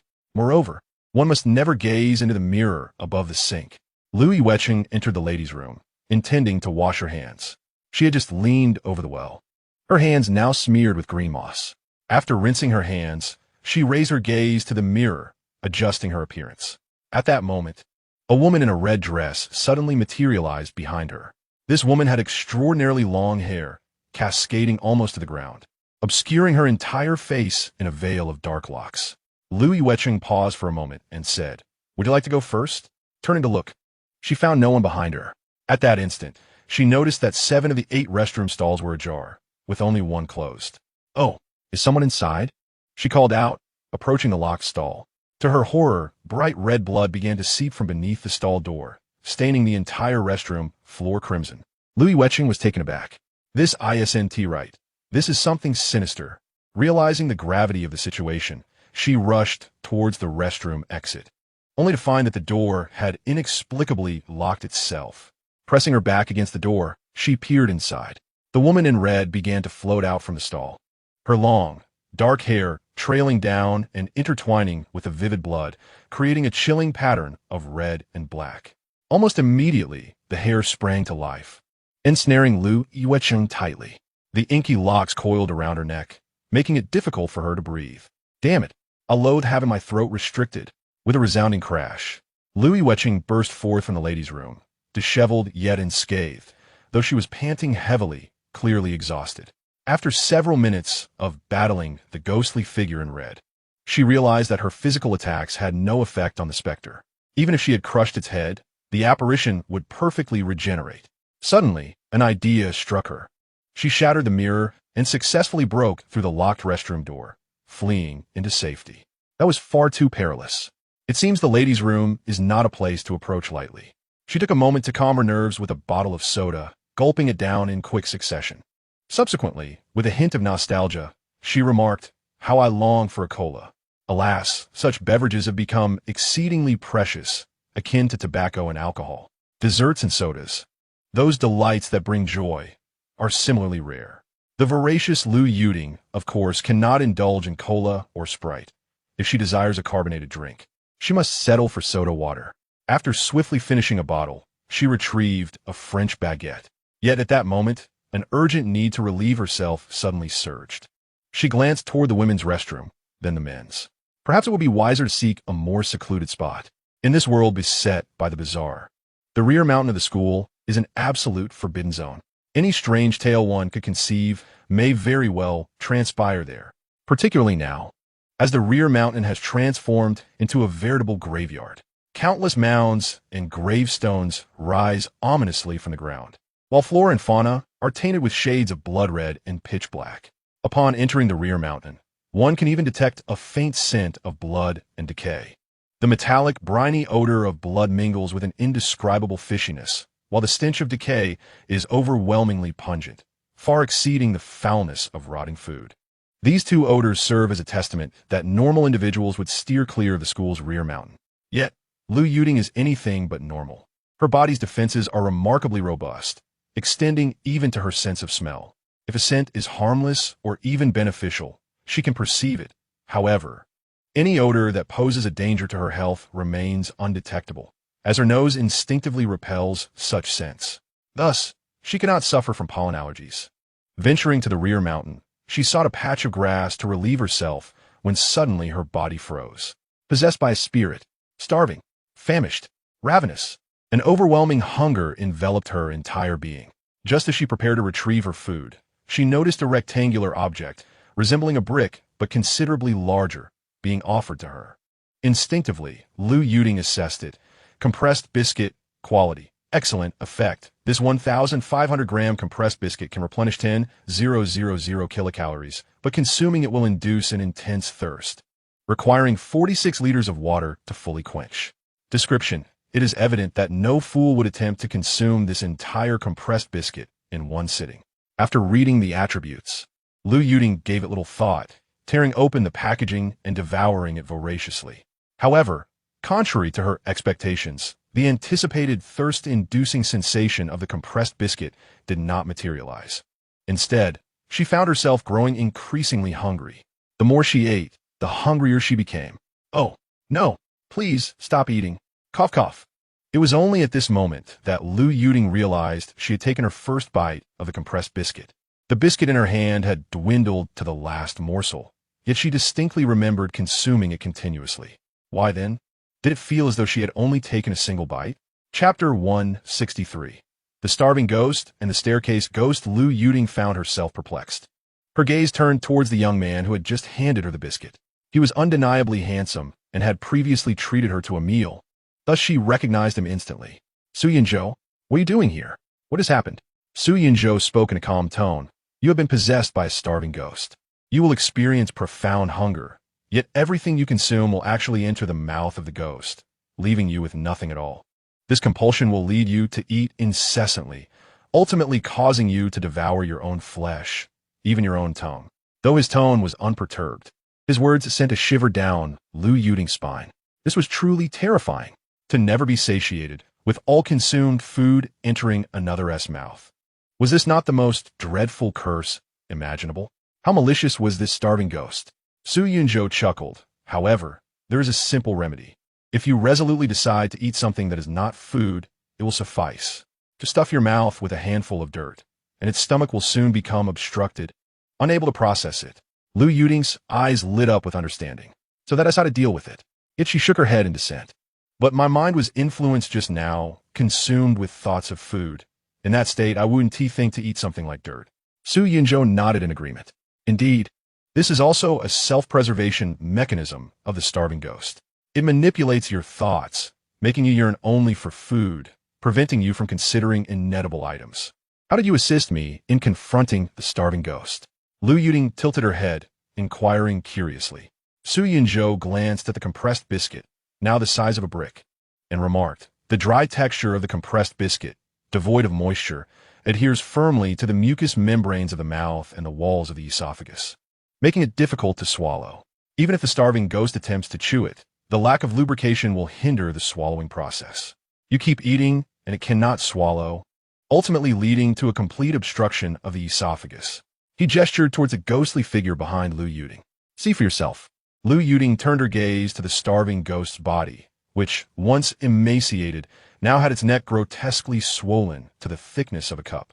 Her eyes sparkled as she looked at Su Yunzhou. You are incredible. Su Yunzhou waved his hand dismissively. It's nothing remarkable. By the way, what are you doing here? I came to use the restroom, Lu Yuting replied. Isn't there a restroom in the school? She then recounted her encounter with the ghostly woman in red in the girls' restroom to Su Yunzhou. Upon hearing her story, Su Yunzhou chuckled. That's easily manageable. Lu Yuting's eyes sparkled with intrigue. Do you have a solution for that ghostly woman in red? There is no need to squander time on it, Su Yunzhou replied, producing an empty mineral water bottle. Lu Yuting flushed. Isn't it a bit inappropriate to dispose of it here? After a moment's contemplation, Su Yunzhou asked, Are you seeking to obliterate the evidence? Lu Yuting's face reddened further. After escorting her away from the mountainside, Su Yunzhou ran several hundred meters. He then retrieved a thick, elongated cylindrical object. With a resounding boom, a missile launched, striking the very spot where Su Yunzhou and Lu Yuting had just been. The area was instantly transformed into a massive, bowl-shaped crater, obliterating countless tombs and gravestones, leaving the buried remains utterly unrecognizable. As for that bottle of iced tea, it would surely leave no trace behind. Shall we fire another? Su Yunzhou inquired earnestly. Deeply astonished, Lu Yuting shook her head in a daze. The two then returned to the classroom building. It seems Wu Shuang is trapped in one of the classrooms here. Didn't you sense it through the magic bell? Lu Yuting shook her head. She had indeed noticed a magic bell following her, but had never paid it much mind. Ah, a true hindrance, Su Yunzhou sighed, leading the way up the staircase, guided by the bell's aura. Don't count the steps, he cautioned. 1314, however, Lu Yuting, indulging in a piece of French bread, had already counted to the last step in her mind and expressed her confusion. Why was it 13 steps before, but 14 here? In the next instant, a long, heavy cleaver struck down upon her forehead. The blade penetrated her skull, but was abruptly halted, unable to advance further. Yet, she soon felt an overwhelming force pushing her down the stairs. Tumbling down, Lu Yuting wore a bewildered expression. Su Yunzhou remained composed. Counting the steps can provoke strange attacks. Is not counting safe? Well, not necessarily, he replied, already grasping a legless, ghostly apparition by its upper body. The specter had been wielding a cleaver, which was now lodged in Lu Yuting's forehead. Only then did she seem to realize, yanking the cleaver from her head and sprinkling peculiar green powder upon it, her wounds healing rapidly. Su Yunzhou clicked his tongue in astonishment. Your defensive and regenerative abilities appear remarkably robust. Lu Yuting nodded. I allocated all my attributes to defense because I fear pain too much. Su Yunzhou responded with confusion. Is that even a viable strategy? He then turned to the legless specter in his grasp and kindly inquired, Would you prefer legs or arms? On the once fearsome and grotesque visage of the vengeful spirit, a glimmer of hope emerged. Could this human indeed restore its lost legs? It hastily cried out, I want legs. I want legs. Su Yunzhou nodded and severed its arms, saying, You wish to be rid of your arms, so let me grant your desire. The spirit emitted a mournful wail. Now, do you prefer to keep your limbs or your head? I want my head. I want my head. Su Yunzhou, employing a sealing technique, decapitated it, subsequently dismembering the torso into fragments. Very well. I shall leave you with a complete head. Are you satisfied now? With that, he casually discarded the head, stripped of its eerie energy, into the trash bin at the staircase's end. Another soul had been delivered from torment. Amit Ba, Amit Ba. Lu Yuting, unclear about the precise events, mimicked Su Yunzhou and recited a prayer. 10 minutes later, the two arrived at classroom 606. Lu Yuting shook her head. The door won't open. What do you have in your hand? She inquired, observing the dark barrel of the gun in Su Yunzhou's grasp. His reply was succinct. A universal key. Chapter 164. Murano Takeo and Principal Hirota Bang. Bang, bang. With 3 blasts from a shotgun, the classroom door was riddled with 3 large holes. These gaping openings, stacked like a family of dumplings, were just wide enough for a person to pass through. Su Yunzhou stowed the shotgun and led Lu Yuting inside. There, in the corner of the classroom, huddled Wu Shuang, trembling and clutching her legs, exuding an aura of vulnerability and helplessness. Standing before her, Su Yunzhou extended his hand. "Take my hand, and I shall lead you to safety." Wu Shuang looked up, meeting the gaze of her extraordinarily handsome brother Su. A golden halo seemingly forming behind his head, purging the vengeful spirits of aggrieved students. Little Wu Shuang was taken aback. Her icy, delicate hand grasped Su Yunzhou's, and he lifted her effortlessly. "Brother Su," the 3 of them settled down. Lu Yuting, puzzled, asked, "Are we leaving this place?" Su Yunzhou shook his head. "Let us wait for the others. This classroom is relatively safe. We cannot predict what strange occurrences await us outside." He then glanced at the floating spirits overhead and smiled. These beings are merely the most primitive forms of vengeful souls, devoid of any lethal intent. They only influence one's mental state. There's no need to concern ourselves with them. Lu Yuting nodded and added, "However, the gossip they share is rather intriguing. Look, your mental state seems to be affected." Just as Su Yunzhou began to speak, he instinctively listened to the murmurs of the spirits. It seems that the physical education teacher, Murano Takeo, and Principal Hirota are entangled in an office romance. What? But Principal Hirota is in his 40s or 50s. His children are already in college. Moreover, Principal Hirota resembles a corpulent pig. He is nothing but a greasy old man. How could the physical education teacher be interested in him? Perhaps Kenji Mariah is simply drawn to this type. Look at his 8-pack abs, tall stature, and handsome appearance. Yet he exhibits no interest whatsoever in the female teachers or students. At this moment, Su Yunzhou became captivated. Suddenly, it dawned on him. Something feels amiss. Why have I not encountered this storyline before? He had anticipated a scenario involving a muscular female PE teacher versus a greasy middle-aged principal. How has it transformed into such a fervent affair? Just then, a few individuals entered through the classroom door. Qin Ruoxue calmly surveyed the surroundings, her gaze ultimately settling on Su Yunzhou and his companions. "Be cautious. We cannot ascertain whether they're truly real." Behind her, Fina gently patted her shoulder, reassuringly stating, "Fear not, Ruoxue, I can confirm they are indeed the genuine article." In Fina's arms lay Hakimi, who had sustained minor injuries and was currently resting. "You all arrived quite promptly," Su Yunzhou remarked, surprised at their swift arrival. Yuli trailed behind, expressing her relief. "Thank goodness I ran into Sister Fina along the way. Otherwise, I would have been in dire straits." She continued, "You have no idea how heroic Sister Fina was at that moment. It was simply before she could finish." Fina joined Su Yunzhou, squeezing in beside him. "All right, enough of that. Let's discuss the matter at hand." "Indeed. First, let us ascertain our direction moving forward." Qin Ruoxue initiated the conversation, and upon noticing no objections, she proceeded, "I just scoured several houses along the street, and nearly half of them exhibited peculiarities. With scant resources inside, there were no treasure chests, only a few secondary resources and items of ordinary quality. We couldn't even find food. However, there were some consumable materials related to spiritual techniques, albeit of mediocre quality and low value, making the search a sheer waste of time." Yuli complained, "Isn't this a third-tier platform? With such meager resources, aren't we incurring significant losses?" "I beg to differ," Su Yunzhou interjected, producing a card that was entirely black but adorned with golden edges, slapping it onto the table. He refrained from sharing the card's information, leaving the others perplexed. He then retrieved a magic bell and gently shook it. The ethereal chime resonated, and to their astonishment, a map projection began to materialize on the card. "Is it activated or deactivated?" Qin Ruoxue inquired. Su Yunzhou chuckled, "I'm just playing it safe." The map displayed the entire platform layout flawlessly, divided into 6 regions. 4 of these regions were marked in white, with only the school designated in orange, while another region labeled was marked in a blood-red hue. Yuli, with an expression of naivety, questioned, "What do these colors signify? Why is the blood-red region obscured?" Su Yunzhou patiently elucidated, "White indicates a low resource area. Orange represents a medium resource area, and red designates a high-resource area, with corresponding increases in danger levels. The apartment building, residential area, and commercial street where you're currently located are all marked in white, indicating the safest zones surrounding the station. The crowd finds it hard to accept that even the simplest areas can be so perilous. Is this journey not fraught with strangeness? What should we do next? Should we leave the school? How can we depart when the school is a resource-rich area? We must gather what we can before we go.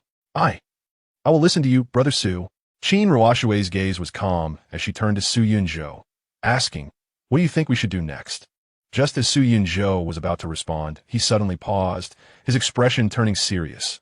Wait, something strange is approaching, and it seems quite formidable. Then, everyone witnessed the entrance of a middle-aged, greasy man with a protruding belly and an oddly shaped physique, sauntering in with a cumbersome gait. You students, all the boys must enlist in the military. The girls should go abroad to work as prostitutes and earn foreign currency. This is the latest order from the higher-ups. For the honor of our nation, you must make sacrifices. Su Yunzhou furrowed his brow, while Qin Ruoshui wore a look of disbelief. Yuli appeared perplexed, and Fina tilted her head in confusion. What is going on? Is there truly a blend of the uncanny and national sentiment? Su Yunzhou sneered. This is not national sentiment. It is the imperialism of the East that has turned people into phantoms. How terrifying! Fina marveled inwardly. Just then, another robust and muscular man stormed in. It was difficult to label him as uncanny. He resembled a regular man, save for his pallid complexion. Principal Wutian, you cannot do this. As Murano Tako entered, he immediately rebuked the principal, his eyes filled with profound disappointment and fatigue. Yet, the principal, with bloodshot eyes, seemed oblivious to such words, fixated solely on executing the orders from above. For the glory of the East, all could sacrifice, including himself. With a roar, the principal unleashed a powerful, uncanny energy, preparing to forcibly capture these student phantoms. The student spirits began to scatter in a panic. Chapter 165, Fated Lovers. Ha ha ha, you cannot escape. Principal Guitian bellowed. As a terrifying aura enveloped the entire classroom, the crimson formation growing ever stronger. These student spirits were trapped here due to this very formation. Then, the immensely overweight Principal Guitian opened his mouth, and a tremendous suction force suddenly emerged, drawing all the phantoms toward him. However, in the next moment, Murano Takeo seemed to finally unleash the fighting spirit befitting a physical education teacher. He too shouted in anger, delivering a punch that shattered a massive hole in the classroom's formation. At that moment, all the student spirits began to flee towards the opening. Damn it! Damn it! Seeing the spirits he had just attempted to capture swiftly escape, Principal Wutian, enraged, hurled a punch at Murano Takeo. Boom! With a resounding crash. A gaping black wound emerged on the shoulder of Kenji Murano, teeming with writhing maggots. Su Yunzhou and his companions observed this scene from below, utterly captivated. What was transpiring? A dog-eat-dog scenario? The specifics eluded them. Yet one thing was certain. Both entities were indeed bizarre. However, the principal, a grotesque figure, deserved his fate, while the physical education teacher had met a justified end. I shall slay them. Wu Shuang's eyes gleamed with a fierce determination. She was adept at combat. Yet, Qin Ruoshui restrained her shoulder, subsequently sharing the peculiar information with their comrades. Principal Hirota, level 25 attribute, malevolent spirit description, a formidable entity with high attack and defense capabilities. Though its inherent combat prowess is limited, it wields advanced equipment and items from higher-tier entities, posing a significant threat. Kenji Murano, level 28 attribute, malevolent spirit description, possesses formidable mental strength and excellent combat abilities. Currently, he can suppress his innate bloodthirst as a bizarre entity. Yet he has still slaughtered numerous innocents to satiate his hunger. Qin Ruoshui elucidated, when facing adversaries of the same level, I can perceive more comprehensive information. However, these two monsters exceed my level by over 10, and what I can discern is already the limit. Su Yunzhou nodded. Analyzing the situation, Principal Hirota intends to devour all the students here, while Kenji Murano retains a vestige of a teacher's benevolence, therefore seeking to protect them. Feina, do you recall our encounter at the library? Su Yunzhou began to explain to the others, Bizarre entities possess three fundamental characteristics. Firstly, they consume one another to augment their strength. Secondly, they must adhere to specific logical rules.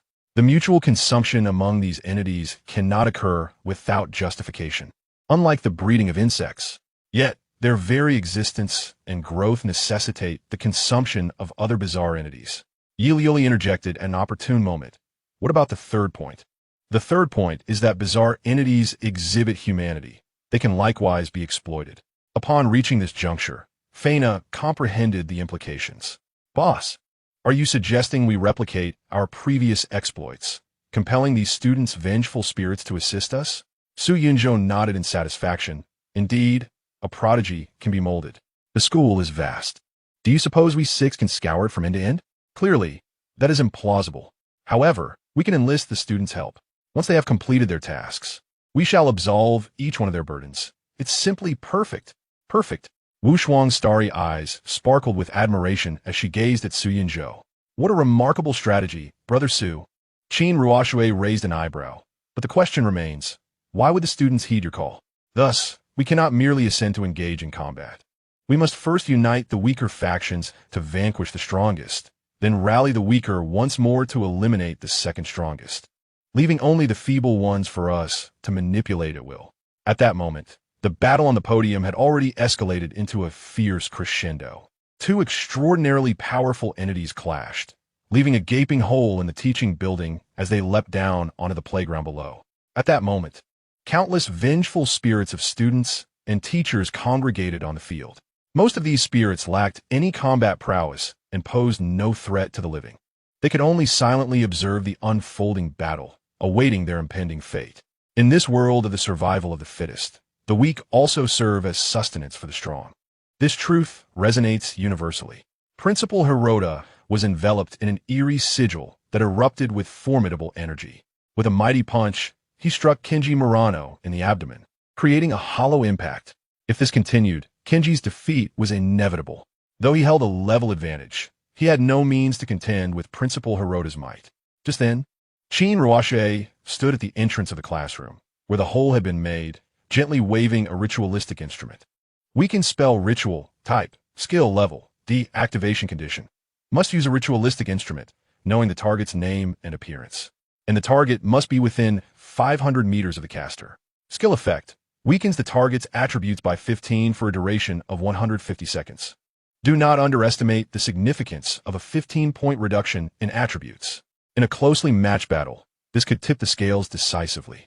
Principal Hirota, who had been overpowering Kenji Murano, suddenly found himself on the receiving end of relentless blows. With a punch landing squarely on Principal Hirota's pudgy face, he howled in pain, exclaiming, "How can you treat me this way? Have you truly forgotten our past?" Kenji Murano trembled, memories flooding his mind. The past, you speak of the past. Seeing this, Principal Hirota's expression softened with nostalgia. Indeed, in the past, we shared deep bonds. Do you remember? However, Kenji retorted with a voice filled with fury. In the past, did you not ruthlessly seek my life? Just then, a long, dark, rope-like object fell into Kenji's hands. With a furious shout, he bound Principal Hirota with a black rope, suspending him beneath the Japanese flagpole, under the witness of countless vengeful spirits of students. Principal Hirota, forcing the innocent into despair, oppressing students. Today, I shall enact justice and rid the world of this scourge. Kenji tightened the rope around Principal Hirota's neck, hanging him from the flagpole. Surrounding them, the vengeful spirits of students and teachers cried out in unison, "Hang him! Hang him! Kill this wretched principal!" Amidst the outcry of the spirits, Kenji turned to face Principal Hirota. In that moment, tears streamed down his face as he asked, "Do you have anything to say?" Principal Hirota, his neck ensnared by the thick, ominous rope, hung his head in despair.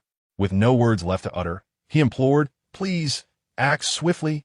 The coarse, dark rope writhed as if alive, constricting around Principal Hirota like a venomous serpent, ultimately leading to his demise. After a prolonged silence, the students, spurred on by Su Yunzhou, began to plunder the school.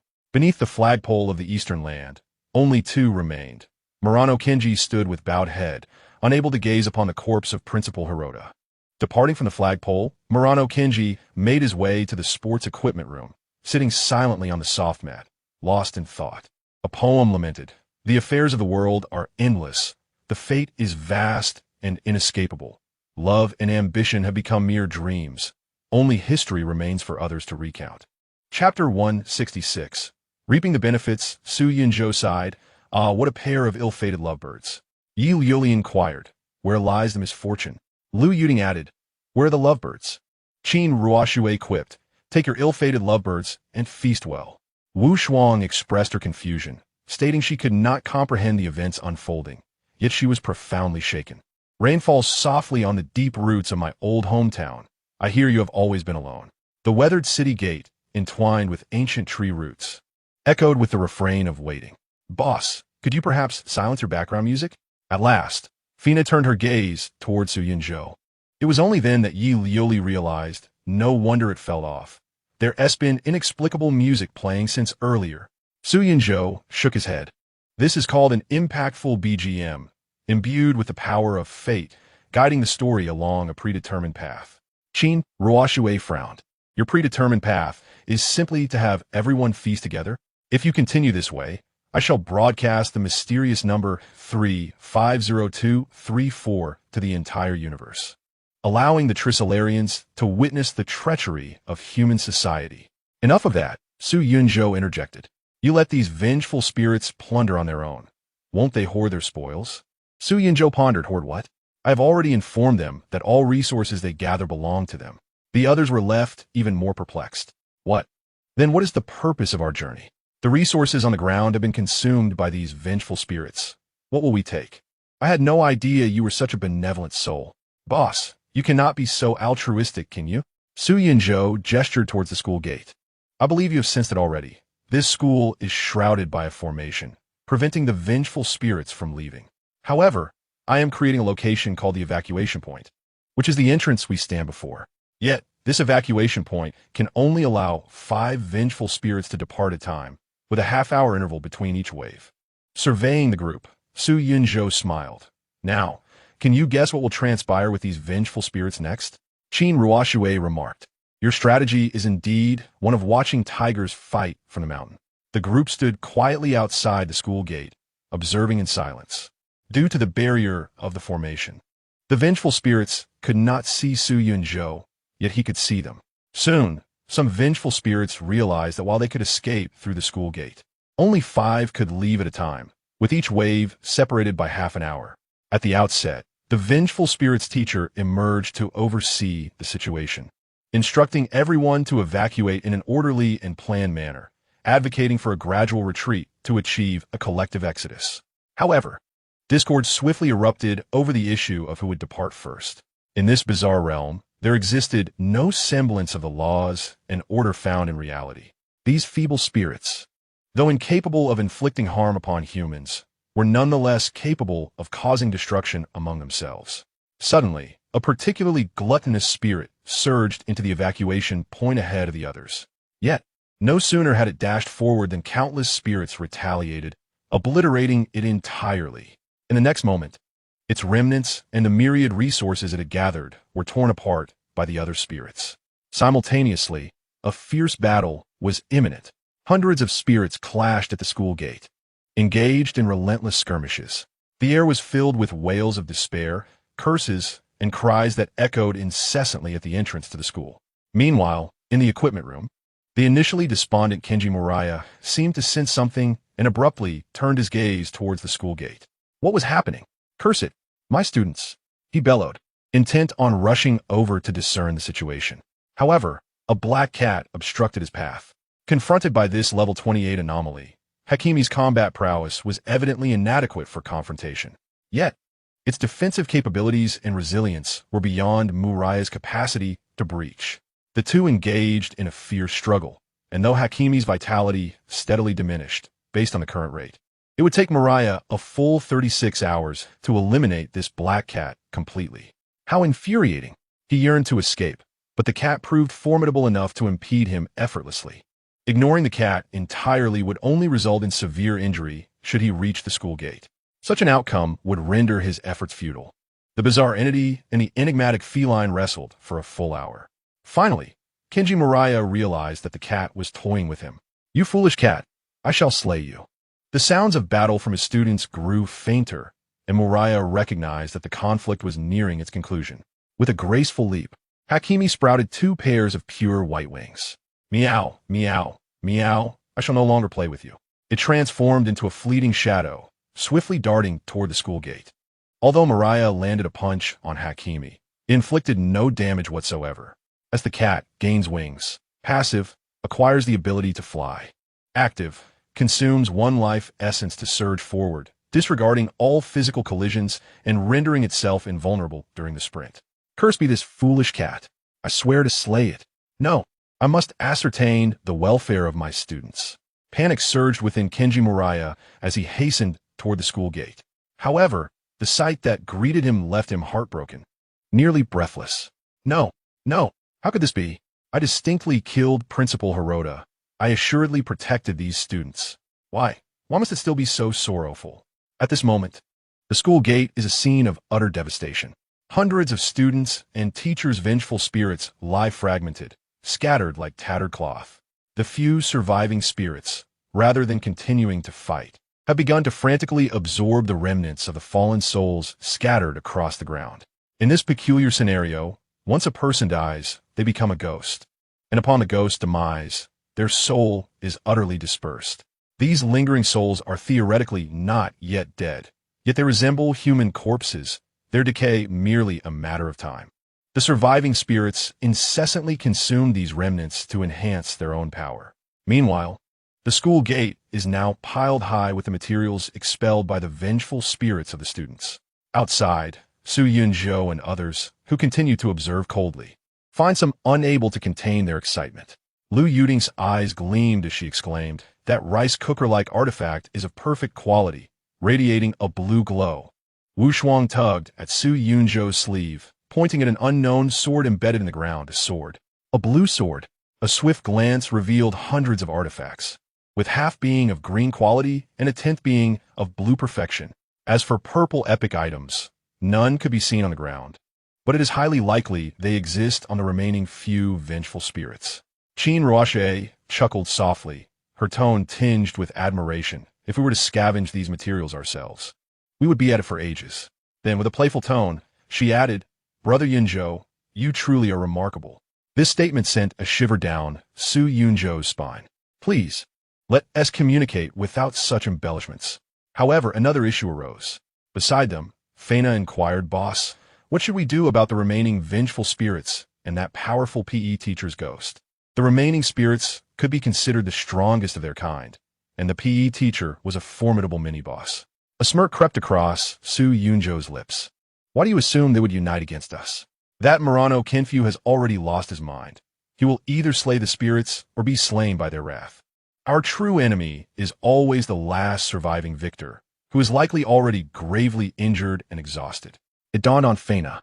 "So that's why you chose not to eliminate Murano Kenfu, but instead sent Hakimi to distract him. You anticipated this all along. Boss, I admire you more and more." As Feina leaped into Su Yunzhou's embrace, Wu Shuang, feeling discontent, clutched his other arm tightly. "I too admire you." Su Yunzhou, lost in delight, reveled in the beauty of the moment. Indeed, as Murano Kenfu charged forth and beheld this grim scene, he was instantly engulfed in self-doubt. Am I still even a teacher? The skin of Takeo Murano began to ooze a dark crimson liquid. All the students have perished. The pupils of Takeo Murano turned chaotic, enveloped in an abyss of darkness. How infuriating. Indeed, I have never been a teacher. The body of Takeo Murano grotesquely swelled. I am a demon. I am malevolence. I am filth. Ultimately, Takeo Murano transformed into a ghastly apparition, resembling a malevolent spirit emerging from the depths of hell, with a visage of greenish skin and menacing fangs. His entire form drenched in blood red. His voice echoed like a chorus of feral beasts, accompanied by the lamentations of countless souls. "I shall devour you all." Transformed into a hellish fiend, Takeo Murano surged forth like a cannonball. Now utterly devoid of reason, he began to assault the few lingering vengeful spirits at the school gate. However, these spirits, having emerged from a multitude of tormented souls, were not to be trifled with. A fierce battle erupted between the two forces. Takeo Murano's claws first tore through the ethereal form of a spirit. The dark crimson mist sprayed onto his sanguine skin, instantly absorbed into him. The spirit emitted a piercing shriek, its remnants drawn towards his palm, becoming nourishment for him. The remaining spirits swiftly closed in. Some formed pitch-black chains to ensnare his limbs, while others, with jaws filled with fangs, lunged for his neck. Yet Takeo Murano paid no heed to his injuries, relentlessly launching attacks. His swollen arms swung violently, shattering the chains, while the spirit that bit into him was crushed into a mass of black mist. D. One particularly large spirit charged fiercely at Takeo Murano's chest, intent on shattering it. But he merely lowered his head, his greenish face and fangs biting down with ferocity, severing the spirit's upper body in a single motion. The crunching sounds mingled with the wails of the damned, resounding painfully in the desolate school gate. TSK. Chin Ruashue remarked, "Is this the second phase of the boss? Or has it been forced out by you?" The icy beauty glanced at Su Yunju, her tone laced with mockery. Su Yunju smirked, just a final desperate effort. Indeed, after slaying 10 spirits, Takeo Murano's movements began to slow. The speed of his next claw swipe diminished, and what once could effortlessly rend spirits now merely scratched the ground shallowly. Simultaneously, the wound on his chest ceased to heal, dark crimson liquid dripping through the cracks of his scales. The last 3 spirits rejoiced, seizing the opportunity to pounce on his vulnerabilities. One lunged for his neck, while the other 2 clung tightly to his arms, their black mist-like bodies relentlessly burrowing into his wounds, as if seeking to tear him apart from within. Takeo Murano let out a roar of agony, yet even the strength to shake off the spirits was ebbing away. He attempted to bite at the spirit entwined around his arm, but as he lowered his head, the spirit on his neck exerted its strength, tearing away a piece of his flesh, stained with dark blood. With a thunderous roar, Kenji Murano unleashed a chilling malevolence that sent 3 vengeful spirits hurtling away. However, he himself staggered a few steps before collapsing to the ground with a thud, never to rise again. He is dead. We have triumphed. Quick, let us scavenge the treasures from the ground and flee this school. With such riches, even if we leave the land of the rising sun, we shall live in comfort. At this moment, only 3 vengeful spirits remained, no longer needing to engage in combat due to the limitations on their numbers for escape. They could depart together. That should suffice, Su Yunjiao said as he pushed aside the girl in his arms, gripping the enchanted blade tightly. It is time for us to conclude this matter. Yi Lioli, standing nearby, sighed, "What a truly brutal scene this is." The 3 spirits had no inkling of the fate that awaited them outside the school grounds. They remained jubilant. Finally, we can leave this wretched school. From this day forth, we shall be free birds, soaring at will. I wish to return home first and seek out Sister Sadako next door. She promised to help me once I graduated. And what about us? Another spirit chimed in. Let's go together. Onward. In an instant, they emerged from the school gates, their voices falling silent. It's you lot. Previously, it was Su Yunjiao who kindly advised them to freely scavenge the school's resources. Consequently, all the spirits began to plunder the school like a swarm, and even among them, numerous spirits clashed and fought over their spoils. Ultimately, due to the restrictions on their numbers for evacuation, only the last 3 spirits remained. Yet at that moment, the very human who had incited them reappeared. "What do you want?" One of the spirits demanded loudly. "What do I want?" Su Yunjiao's voice carried a chilling intent. "I allowed you to scavenge the school, but did I permit you to slay the physical education teacher, Kenji Murano?" But he struck first. One spirit argued defensively. "Nonsense. Even if he initiated the confrontation, could you not have shown mercy?" Su Yunjiao flicked the enchanted blade, declaring, "Today, I shall teach you what it means to respect your teacher and honor the path." Beside him, Qin Ruashue, Yi Lioli, and Lu Yueqing stood in stunned disbelief. How can this man be so audacious? He clearly orchestrated their self-destruction, and yet he dares to frame it as a lesson in respect. Is this even right?